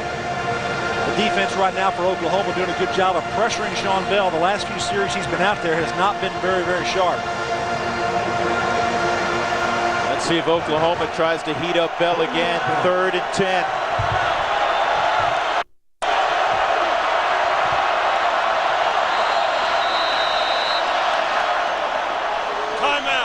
You know what? Baylor calls a timeout, and in a perfect world, you didn't want to use one there, because if you don't get the first down, you could still punt the football, utilize your timeouts defensively, get a stop, and still get the football back. That's still obviously a possibility, but you'd like to have all 3 there if you're Guy Morris. And that's probably what you're reading on his face. 27-19 Oklahoma. Let's take a look now at our Kyocera wireless call of the game. Running the football, passing it. Things kind of going their way. Now Baylor needs to answer here. They've got time to do so in this half. Sean Rashad, he's got an opening up the gut. Rashad, he's on the sideline. I don't think anybody can catch him.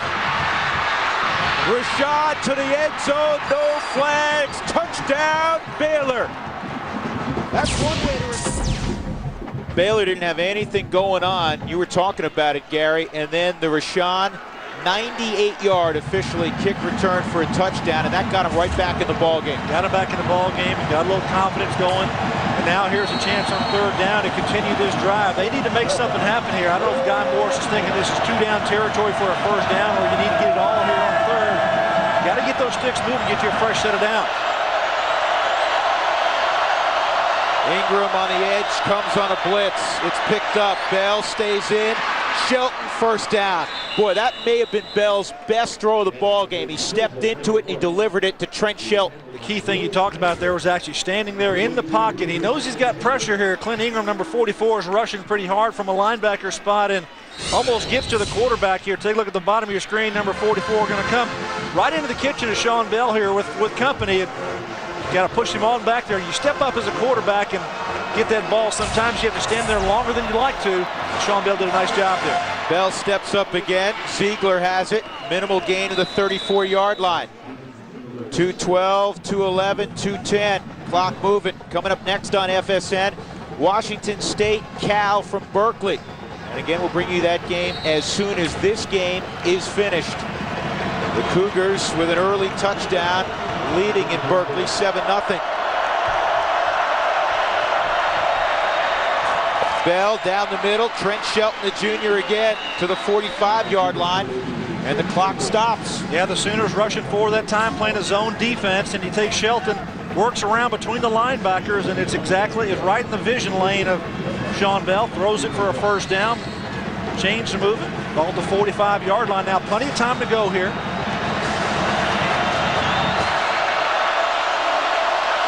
Ingram comes on a blitz and through the hands of Mosley, and Thibodeau had dropped off in the flat in the zone dog, and he had good coverage. This is another play that, it's probably a good thing that Mosley doesn't catch his football, because he's going to be tackled inbounds and the clock's going to stop, and the clock is their enemy right now. Thibodeau continuing on out there from his defensive end spot.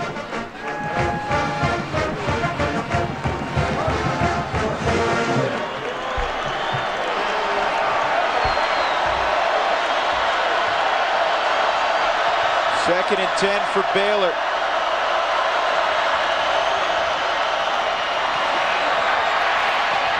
Bell down the field into double coverage, and he overthrows Ziegler. They had him bracketed down the football field. It'll be 3rd and 10. Well, trying to stretch the field, trying to get the ball down the field, and look at our powerful protector. Those are doing a pretty good job there, just making sure nobody gets going. That's Dusty Dvorak. They're handling him pretty good right now. Hey, we haven't called his name too much. 10 tackles for loss coming into the ball game for Dvorak. The best of any interior defensive lineman in college football. 3rd and 10. Baylor needs the 45 of Oklahoma. They drop 8 in coverage. And Ziegler out there, he's got it. Ziegler will score. Touchdown, Baylor, 55 yards. He got behind Lewis Baker. One of the few times tonight Bell has tried to throw the football down the field, and he hits the home run to Ziegler. Now they must go for 2 to tie it. Well, they go with an empty backfield here, and they split it out, and they get a one-on-one coverage, which is what they want, and Ziegler gets right by Lewis Baker, middle of the field. Nice throw by Sean Bell. Good touch on that football, and he just runs it into the house. This is the most important play of the ball game, and believe it or not, this could make a difference whether or not one of these two teams gets bowl eligible this year, what the result of this play and possibly going to overtime. Well, they've gone for 2 twice tonight and missed both times. The reason they had to do it early on, they missed an extra point after their first touchdown. Shelton to the near side, Ziegler to the top. And Bell looks at the defense, and he'll call a timeout.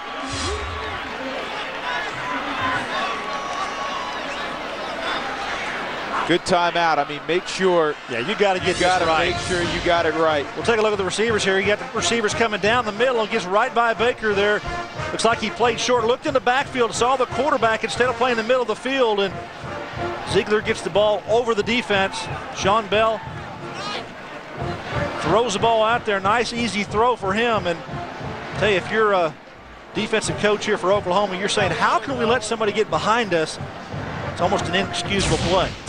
You know what, a couple of weeks ago, they did something they had never done, actually one other time for one ball game.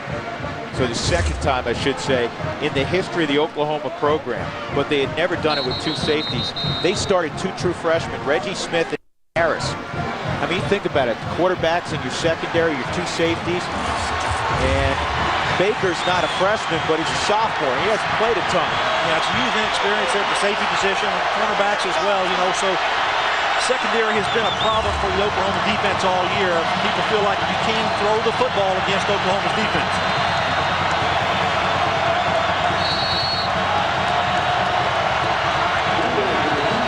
I was surprised they lined up in a high formation the last play out. Now it's spread the field here. You got 5 wide receivers spread out here for Sean Bell.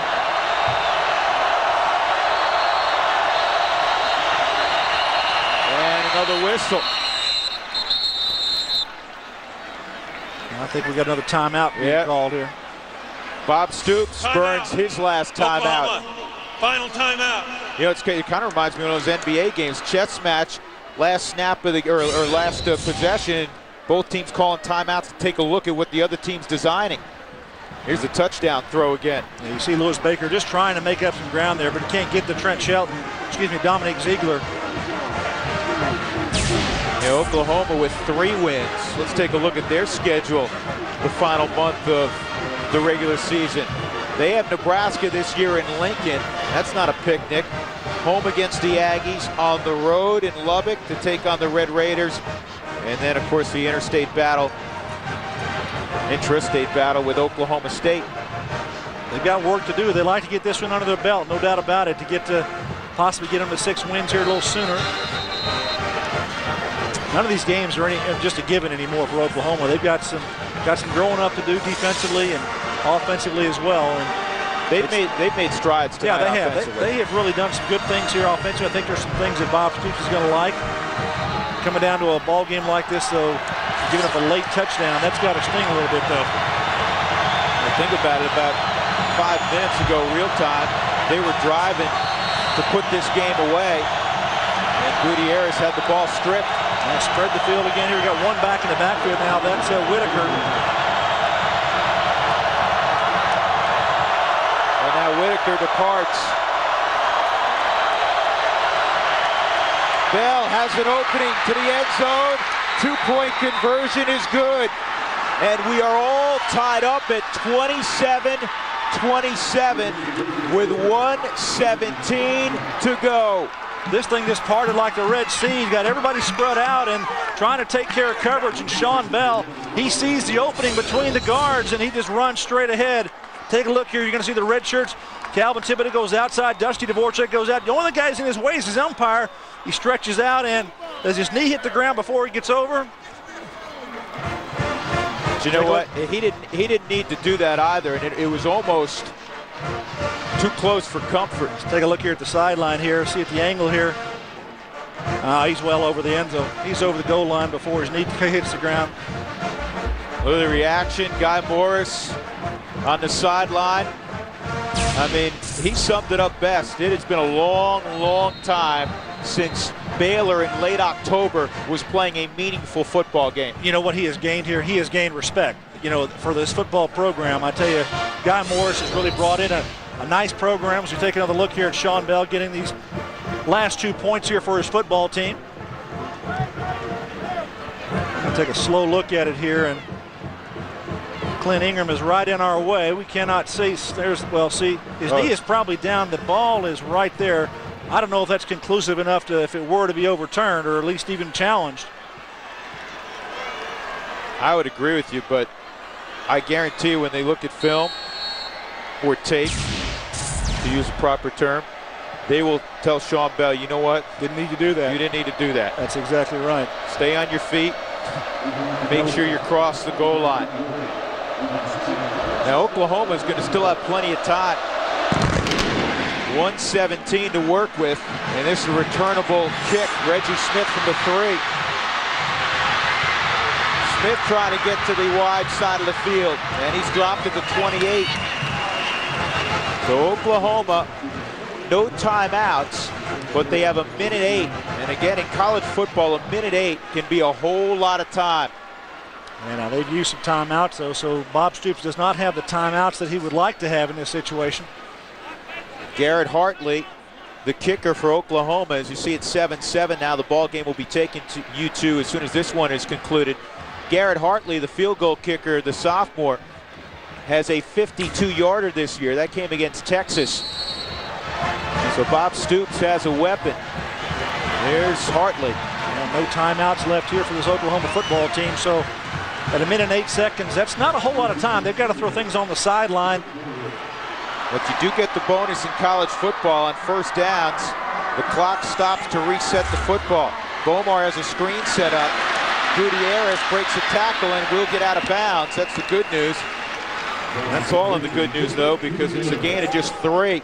Willie Andrews rode him out. 3 or 4 yards on that gain, and looks like that the Baylor defense is playing a quarter-style defense. 2 safeties down the hash and couple of cornerbacks, both deep, so almost a 4-deep type zone, not trying to let them have the big play, and they'll tackle anything in front of them.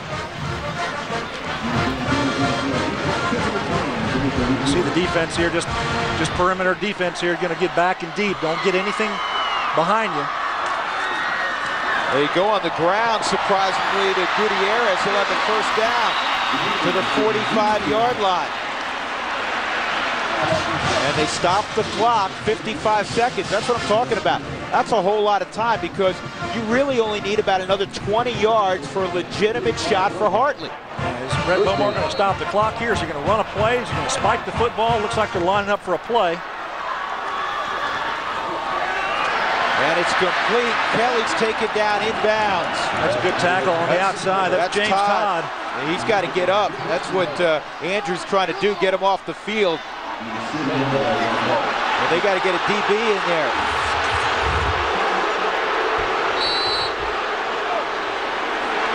Boy, Baylor's confused. They had 10 men on the field for a moment. Now they've got 11. Bomar looks right, and he throws complete. First down, out of bounds at the 44-yard line. It's Kelly. With 19 seconds left. Once again, the two-point conversion that tied it up will be somewhat controversial.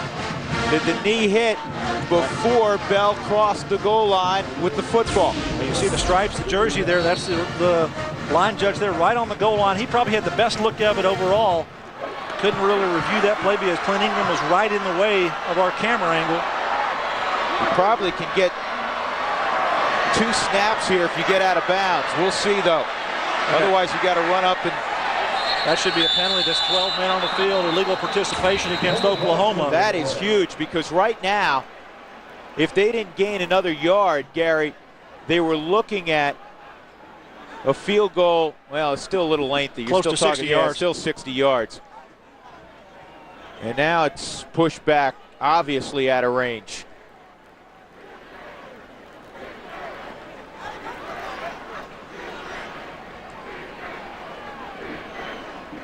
Illegal substitution on number 9.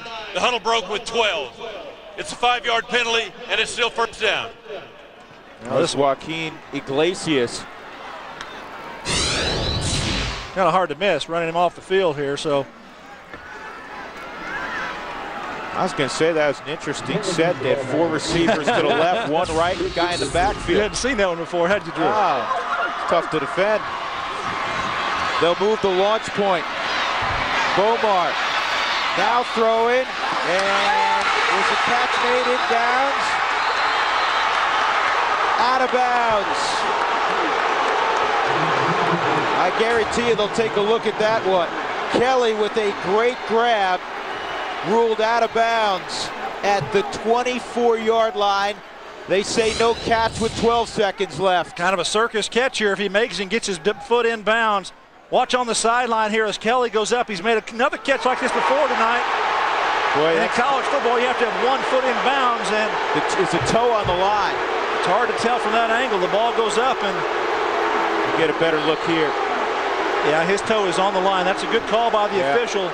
Looks like his right toe is right there on the sideline, and that's what we're looking at. And right now, Kelly wishes instead of size 13s, he wore size 11s. Well, they're getting buzzed on the field, the officials are, which means this play is going to be under review. Yeah, we'll take a look. There he's on the sideline there. He's out of bounds with the ball in his hand, so that's what they're looking at. That's probably the best angle that we have of it, I think. You know what? It's so close that, again, it was called incomplete. You can't overturn it. Yeah, the thing is it has to be indisputable evidence for it to be overturned. Otherwise, they're going to go with the play that what is called on the field. You know, it's interesting. What if it was called the other way? Because they would review it either way. If it was called good, do you think that's indisputable that his toe's on the line? I think it's probably more of a chance that they would call that play out of bounds and refuse that play than they would to let it go. Obviously a moot point. It was ruled incomplete because he was out of bounds, and it was as close as you can be. Yeah, but look at how far Guy Morris has come with his program. Here you are in Norman, Oklahoma, 27-27. What happened last year, Drew, in this football game? 35-0, final week of the season, and it wasn't that close. Wasn't even that close. Now, this is a year's difference in time, and Bob Stoops has had some changes here, but I tell you, that's just how high Guy Morris has come with that football team in Baylor, and there's a lot of hope. There's a lot of reason that they're doing well. They've recruited well, and their players, have continued to excel, and they've gotten older. Take one more look at this play here on the sideline, and I'll tell you, that's a heck of an effort by Malcolm Kelly, and I think he's definitely on the line. It's a pretty good call by the line judge there on the sideline. Now the replay officials have all of our camera looks that we're looking at right now to review, and they can jog back and forth. They have a way to capture every frame in there, and they can take it forward, backward. They can do whatever they want with it. They have complete control of it. They can even ask our television truck downstairs if they want a different angle or something else to review. And we've given them all they have, and they're asking us right now, to be honest with you, our producer is telling us that they're asking for whatever angles you have of that sideline. Called on the field. Incomplete.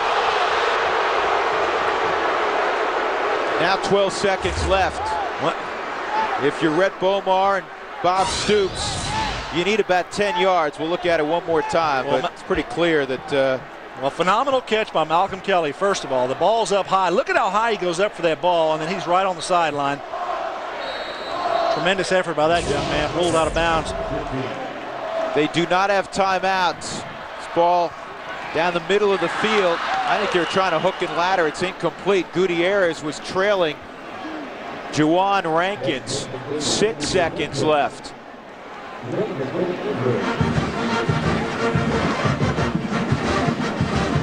It is conceivable, though unlikely, to try to get something quickly to the sideline.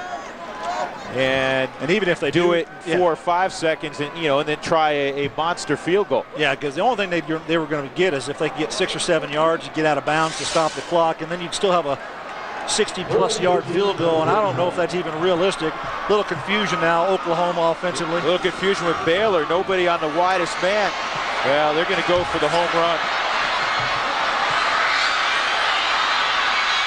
And it's intercepted by Arline in the end zone. We will go to overtime. Anthony Arline made the pick. Talking this week about this ball game, just to the casual fan here in Oklahoma or in Texas, you'd think, okay, you're playing Oklahoma, Baylor. What's the game going to be like? And everybody that you talk to said, hey, that might be a pretty good ball game, because they realize the status of the Oklahoma program. They realize the ascension of Baylor and what they've got going on, and this is exactly what a team would like to have. Good contest here. They've got our overtime rules here. It all starts with a coin toss, and each team's going to get a possession, and they'll start at the 25-yard line, and they'll play on one end of the field. It's not going to be like they'll go all over the place here. Without question, the most important element in overtime, we've seen it now for a number of years, is the coin toss, because you want to go second offensively. I mean, you want to know what you have to do offensively. You want to go on defense first, and that's what we'll find out here in a moment. Yeah, because you think that at the 25-yard line, at least, if you don't get any yardage, anything whatsoever, you're going to have an opportunity for a field goal offensively. And if you're the defensive team, you're thinking, okay, we can stop them on downs or not allow them to score a touchdown.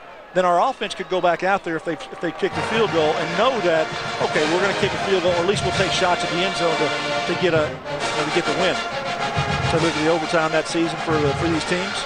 Baylor remembers all too well the last time they were in overtime against the Texas Aggies. Yeah. And it did not turn out well for them. It's a game they thought they should have won in regulation. Mentioned it earlier. Guy Moore is still hopping mad about that loss.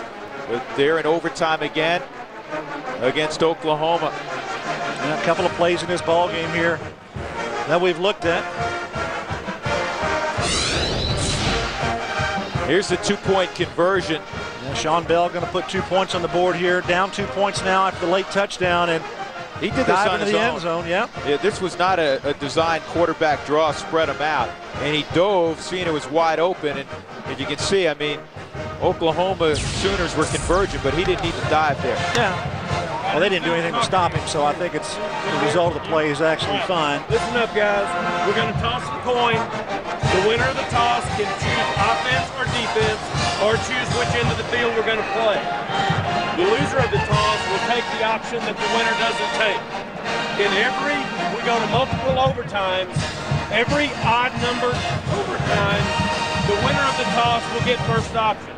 The loser of toss will get first option in every even-numbered overtime. You'll get one timeout per overtime period. You'll keep the ball until you either score or lose possession. If you lose possession and Team B fumbles and you regain possession, you do not get to keep the ball. You get one timeout per period. Did I tell you that? And they do not carry over. Right. Any questions? Nope. All right. You're going to call? Yeah. Same thing. That's a head. That's a tail. Which one do you want? I'll give him his. Heads has been called. Heads is called. Heads has been called. Heads is called. Heads was called. And it's tail. Yes, sir. Do you want? Let's go. We want defense first. He wants defense. Yeah! Let's go. Let's go. Turn your back to that goal.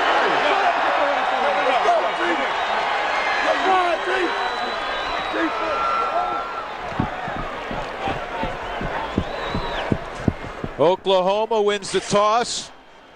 J.D. Runnels can hardly contain himself. Will defend that goal. OT next.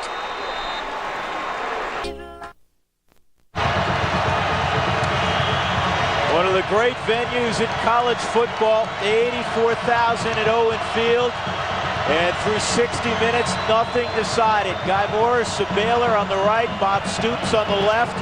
And Baylor will start with it in overtime.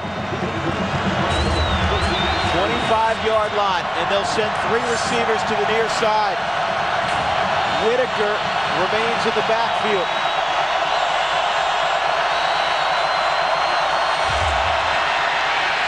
Backside screen, and Whitaker couldn't find the football because he ran into Glenn Oskin. Yeah, you run into your center and you're trying to get out of the way to make that screen pass happen. Sean Bell play action here and tries to throw it back door here to his tailback. Kind of an unbalanced formation here. The only one over there that can catch his football is your tailback, Whitaker. You see Oskin there right in his way, but I think Calvin Thibodeau had that sniffed out as well. 2nd and 10.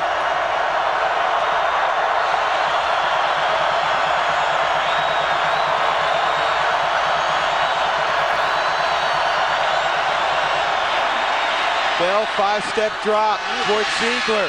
Caught it. He did catch it. What a grab by Ziegler. 1st and goal at the 7-yard line. Is it just me, or is it 3 or 4 times tonight that we've seen Dominique Ziegler catch his ball? He's had to be turned around, or he's not really like he's knowing where the football is, but he makes great adjustments on the football and winds up catching it. That's a heck of a football catch right there by Dominique Ziegler, and brings his football team now inside the 10-yard line down to the 7-yard line here against the Sooners. How about Ziegler? 9 catches, $141 tonight. They said they had to get it to their playmakers. Ziegler, one of their playmakers, he showed up big time tonight. 1st and goal from the 7. Whitaker trying to get to the edge. Hard to do that against the Sooner defense. They run so well. Wolf bounced him out with Caillou. It'll be 2nd and goal at the 5. Good play call here. Haven't ran this all night. Play action here, a little fake and pitch it back to Whitaker with the speed. Try to win the corner, but good pursuit by the Sooner defense.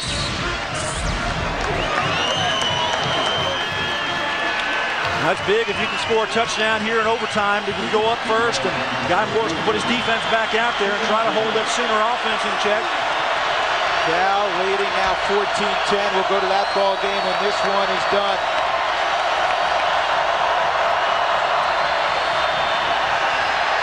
Bell looking backside. Now he looks to run. Bell knocked out at the 2. DJ Wolf knocked him out. 3rd and goal. Yeah, it looked like he was going to get in. Ran all the way around to the sideline there and looked like he had a chance to get in the end zone. Didn't cut it up. Had some linebackers coming his way. Maybe that might have influenced his decision to go to the sideline. Looks like he's trying to go to that pylon of the corner. That's DJ Wolf knocking him out of bounds. 3rd down here. Yeah, last time in a similar situation on a 2-point conversion, they spread them out. We're gonna have they got to call a timeout, otherwise they're gonna have a penalty. Timeout. Baylor, final timeout. Now we had a player come on the field for Baylor into the huddle, and if he had left the huddle, had left the field after they break the huddle, that's an illegal participation, would have lost 5 yards. Those are 5 critical yards in this situation down the 2-yard line. So good job of Sean Bell calling that timeout.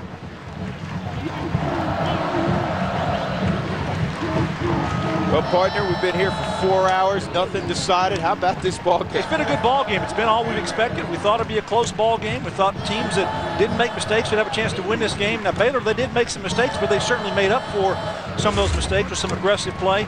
Oklahoma's offense really had a berth tonight, both in the running game and the passing game, a more complete game. And defensively, there's been both Baylor and OU have done well defensively, so it's been a good football game. Now it comes down to the most critical time here. What's going to happen in overtime? Here with 3rd down, what do you do? I think we might be seeing Baylor spread the field once again, just like Sean Bell did on that last 2-point play. Spread it out and throw something to a wide receiver, or perhaps run it up in the middle himself. And they've got Whitaker in the backfield. And 4 receivers as well.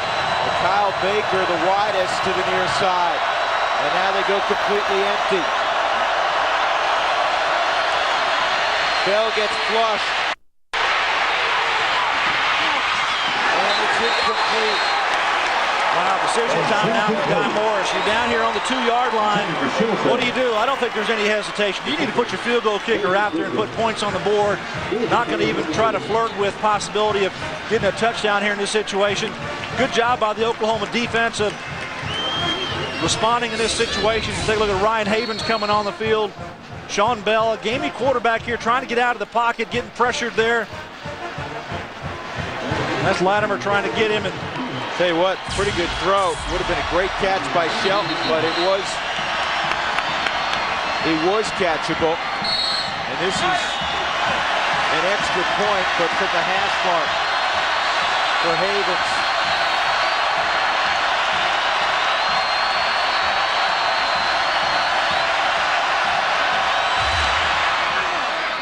And Baylor goes on top 30-27.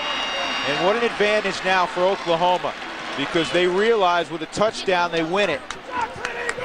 Oh, it's that coin toss in overtime. That's the thing you talked about earlier, Drew, that if you win it, you want to go on defense. And Bob Stoops put his troops out there, and they held check. They didn't allow Baylor to score a touchdown. It was close. Got down to the 2-yard line. Now Rhett Bomar has a chance to go out there with his offense, and if they can execute and put a touchdown on the board, his Sooner football team's going to win his ball game. Rhett Bomar continues to grow as a quarterback. 248 yards in the air. Well, last year, maybe the best win in a number of years for Baylor, and it happened against the Aggies in overtime. Seminoles are setting up to go for 2 after scoring on their first possession in overtime. Sean Bell in the shotgun. Here's the ball game. 34-33, A&M in overtime. Down the middle of the field, and Bomar overthrows Manuel Johnson. They say, you know what, we're going to try to win it right here. They tried to get a skinny post into Johnson, but he had bracketed coverage. Let's go back. Bears going for 2. That is a great moment in Baylor history. Left, 2 right. Sean Bell has the snap. Looking.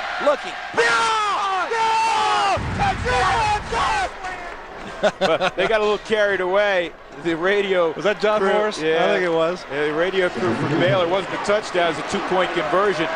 But that has started Baylor on the right track again. And what would a win here mean to this program? Gutierrez gets a few.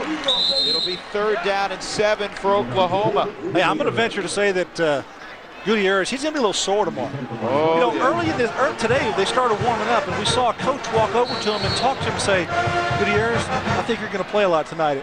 And I could imagine just what's going through his mind and what actually happened. Tremendous night for him the other night. How about 27 carries, and he also has caught a couple of balls. Now, this is a big 3rd down right now, because the field goal, if they don't gain another yards, maybe a 40-yarder. That's not a gimme. They need the 15-yard line, 3rd and 7. Baylor brings 4. Bomar with a flag down. It's out of bounds. Well, here's the decision now Guy Morris has to make. Do you accept this holding penalty, which is probably what it's going to be in the backfield, and kick in and move Oklahoma back and give them another opportunity, to throw this football, or do you force them to kick this football right now? That's the decision that Guy Morris is making right now. Take them back, or do we make them kick it right here? I'll tell you what, that is a tough decision. What would you do? In this situation, I'd take them back because I think our defense is playing pretty good, and I'd make them think, hey, you're going to have to win on third down here and get good field position to kick that field goal anyway. So either way, I think it'd be better to bring them back. Number 77 of the offense. The penalties decline. Wow. It's fourth down. He's going to put the pressure on Garrett Hartley. Well, this is a 40-yard field goal from the middle of the field here for Garrett Hartley. Take a look at the pressure that Baylor puts on. You got your 3-down linemen here and one linebacker stepping up, and Rhett Bomar rolling out of the pocket. The backside, that's actually the hold you see there on the backside. That's on Murphy. Trying to hold Montez Murphy out of the way. That's on Joseph. So a 40-yarder for Hartley. Now this is to tie the game to go to overtime once again, or this is a chance for Baylor to win this football game.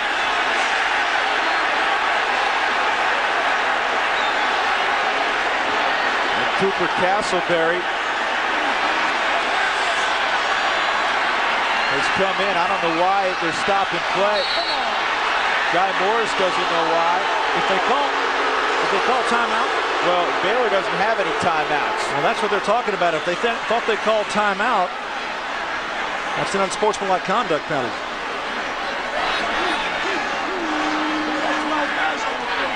Good snap, good hold, and the kick is right down the middle. We'll go to a second overtime. So the gamble by Guy Morris, putting the pressure on Garrett Hartley, and the sophomore from Southlake, Texas, answered. Well, I think the gamble would have been actually to take the penalty and make him go further back. It would have been a 50-yard field goal if Baylor would have been able to hold on third down. Either way, you know, you're going to have to do something in this ball game to win a game, and Guy Morris chose at that point not to take that penalty with his football team. And I'll tell you what, on both sides, those are tough calls to make. They are. On both sides tonight, a lot of guys have grown up. Guy Morris said, we need more experience in big games. They're certainly getting bonus experience tonight in Norman. Again, the game to follow, Cal and Washington State, 14-10 as they move to the second quarter there. Both teams growing up, and you have some youngsters for Oklahoma. I mean, make no mistake, Oklahoma is not down. They're in a little bit of transition. So many young players playing. And Bomar's made strides tonight. You found out about depth at running back. Yeah. I think I saw Bob Shakespeare talking to the official, wanting to find out what did Baylor actually attempt to try a call a timeout there. Wondering if they had, why a penalty flag was not thrown. And Oklahoma will go right back on offense here in the second overtime. Well, they should be a little quicker at this because they've done this before. I mean, Cooper Castleberry, I thought was reading a James Baylor has chosen defense. We'll play at that goal. Oh, we're going to go the other end here, and Baylor's going to be on defense first now. So Guy Morris's team won the toss that time. So now they're going to make the Oklahoma offense perform and hopefully hold them to a field goal attempt. And if you're wondering why they're going to that end of the field, Oklahoma makes that decision because the north end zone is a little bit louder. There's no open areas. That's the only thing I can assume by that decision. And when Baylor has the football, it may be a little more difficult for them to get things snapped with the crowd noise. Well, and also this other end zone is where Sean Bell had some success down there, and they're remembering that. Let's take it to the other end zone where we had some success and a little bit of gamesmanship here. Tell you what, this was an 8-point ball game late. Oklahoma was driving. Baylor got a fumble and then drove the football the length of the field and hit a long pass to Ziegler, Dominique Ziegler, to get in the end zone, and then they got the 2-point conversion. And Sean Bell scrambled into the end zone.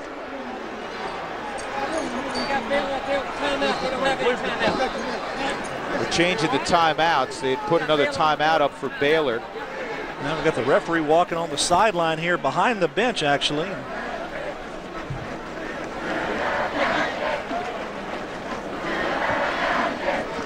He's going to need a pretty good throat lozenge at the end of the night. He's been pretty active.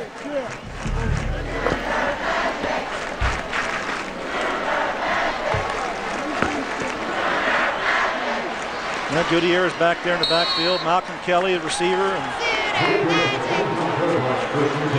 So here we go, Sooners with the football again in the second overtime, tied at 30. On the ground, Gutierrez cuts it back. There's Bomar trying to lead the way.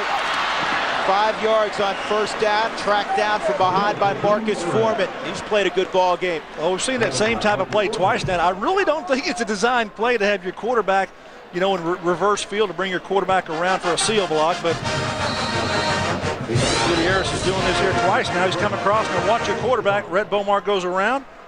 He says, no, I'm going to follow you, Rhett. Remember last time Rhett blocked out there? He didn't like the result. Oh, he's not going to like that result either. He's getting piled on. Two tights, Johnson to the right. Here's a delay to Gutierrez, and he's going to lose a yard. Andrews will make the tackle. Initial penetration by Jeff Nelson. Yeah, Willie Andrews. Jamal Harper was there, but Jeff Nelson made the play. I tell you, this Bear defense can be tough. It really can. They can stop the run inside. When they really concentrate, they can make a pretty good effort in there. One of the better defenses in the country coming into this ball game. And they've played much better in the second half. The first half, they gave up basically 300 yards in total offense. Now we're in the second overtime. It's 454 total offense for Oklahoma. Yeah, now if you're Baylor, this is the down you want to win on. Win on third down here. Force Oklahoma. Oklahoma's calling a timeout here. Force Oklahoma now to be in a fourth down situation where they have to kick a long field goal. That's what you like to do on your first possession out there on defense. And as we talked about, then your offense goes out there knowing what they have to accomplish. Hey, how about this Big 12 South? I mean, it used to be, with all due respect to Baylor, the one school that was pretty much a lightweight in the South was Baylor. That's a thing of the past. Let's show you again how Baylor tied up this football game in regulation late. Sean Bell found Dominique Ziegler on a post behind the secondary of Oklahoma, 55-yard touchdown. And then the two-point conversion, they needed it to tie. Nobody open, Bell dives in. Now a couple of plays there for Guy Morrison. Those are things that they'll look at and they'll say, hey, we went to Norman, we needed to make a play, we made a play. That's something you can build on, win or lose in this football game tonight, but they've certainly got opportunity here to win this game. Third down and long now for Oklahoma to continue this drive to possibly get a touchdown. I would imagine on fourth down, there's no hesitation on either team in overtime. You need to put points on the board and rely on your defense at times. You need to put a field goal up, put points up there and kick a field goal. Baylor runs Dwayne Crawford on the field late. Third down and 6. Baylor brings pressure. Bomar hangs in, got a man open, touchdown. Iglesias. Yeah, Joaquin Iglesias' first catch of the ball game, 21-yard touchdown for Oklahoma. There's a penalty flag at the 30-yard line, Drew. Yeah, the players moved, and all of a sudden you see the yellow handkerchief.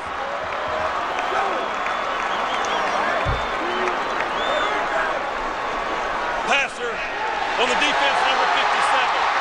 Penalties decline, touchdown. What a throw by Rhett Bomar in this situation. You got Joaquin Iglesias in the slot. He just runs away from the Baylor defense. Good step, good throw. Nice touch on this football. Gets over Wilson there at the top.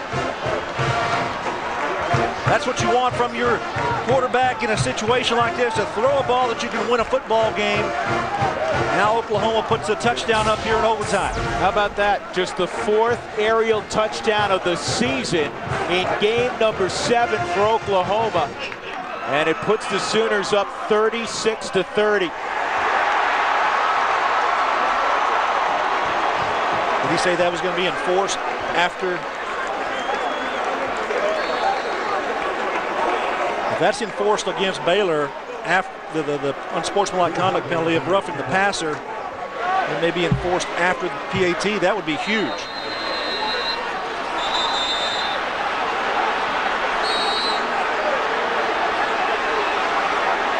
I heard the Oklahoma crowd roar, and that was the official talking to the crowd, and they'd be very pleased about that. That means they'd be starting at the 40-yard line instead of the 25. The extra point is good, 37-30 OU.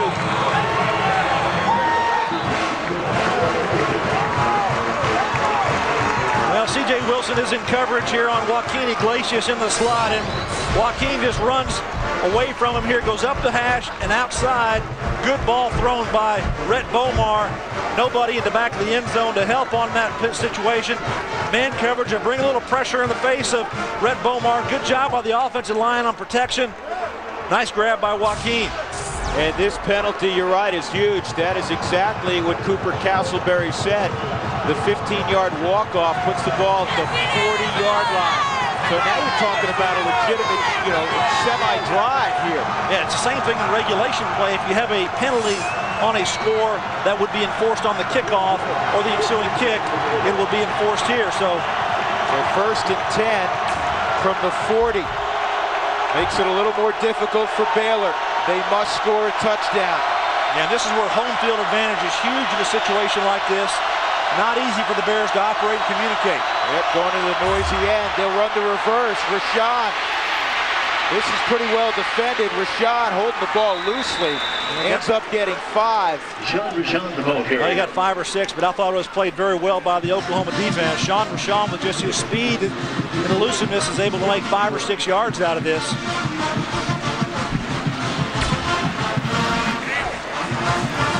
Now it's a bag of tricks now. What do you got, Brent Teese, the offensive coordinator for Baylor? Or do you just, put it in the hands of your players and let them execute? Again, you don't have to hit the home run. There's no clock. No, there's no clock. You're not worried about clock. Try to pick up first downs. 2nd and 5. Blitz coming. Bell hangs in. And he throws it over the head of Rashawn. I don't know if he ever saw that football. I think for some reason, Sean Rashawn slowed that route down, whether defensive back jumped in front of him or whatever, but he stopped on the route. And I don't think that Sean Bell realized that he was going to shut that route down.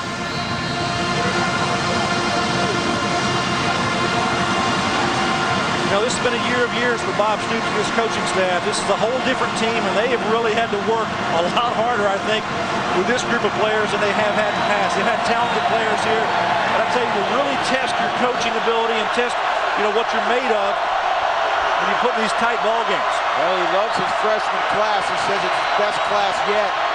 3rd down. End zone shot, and it's over the head of Shelton.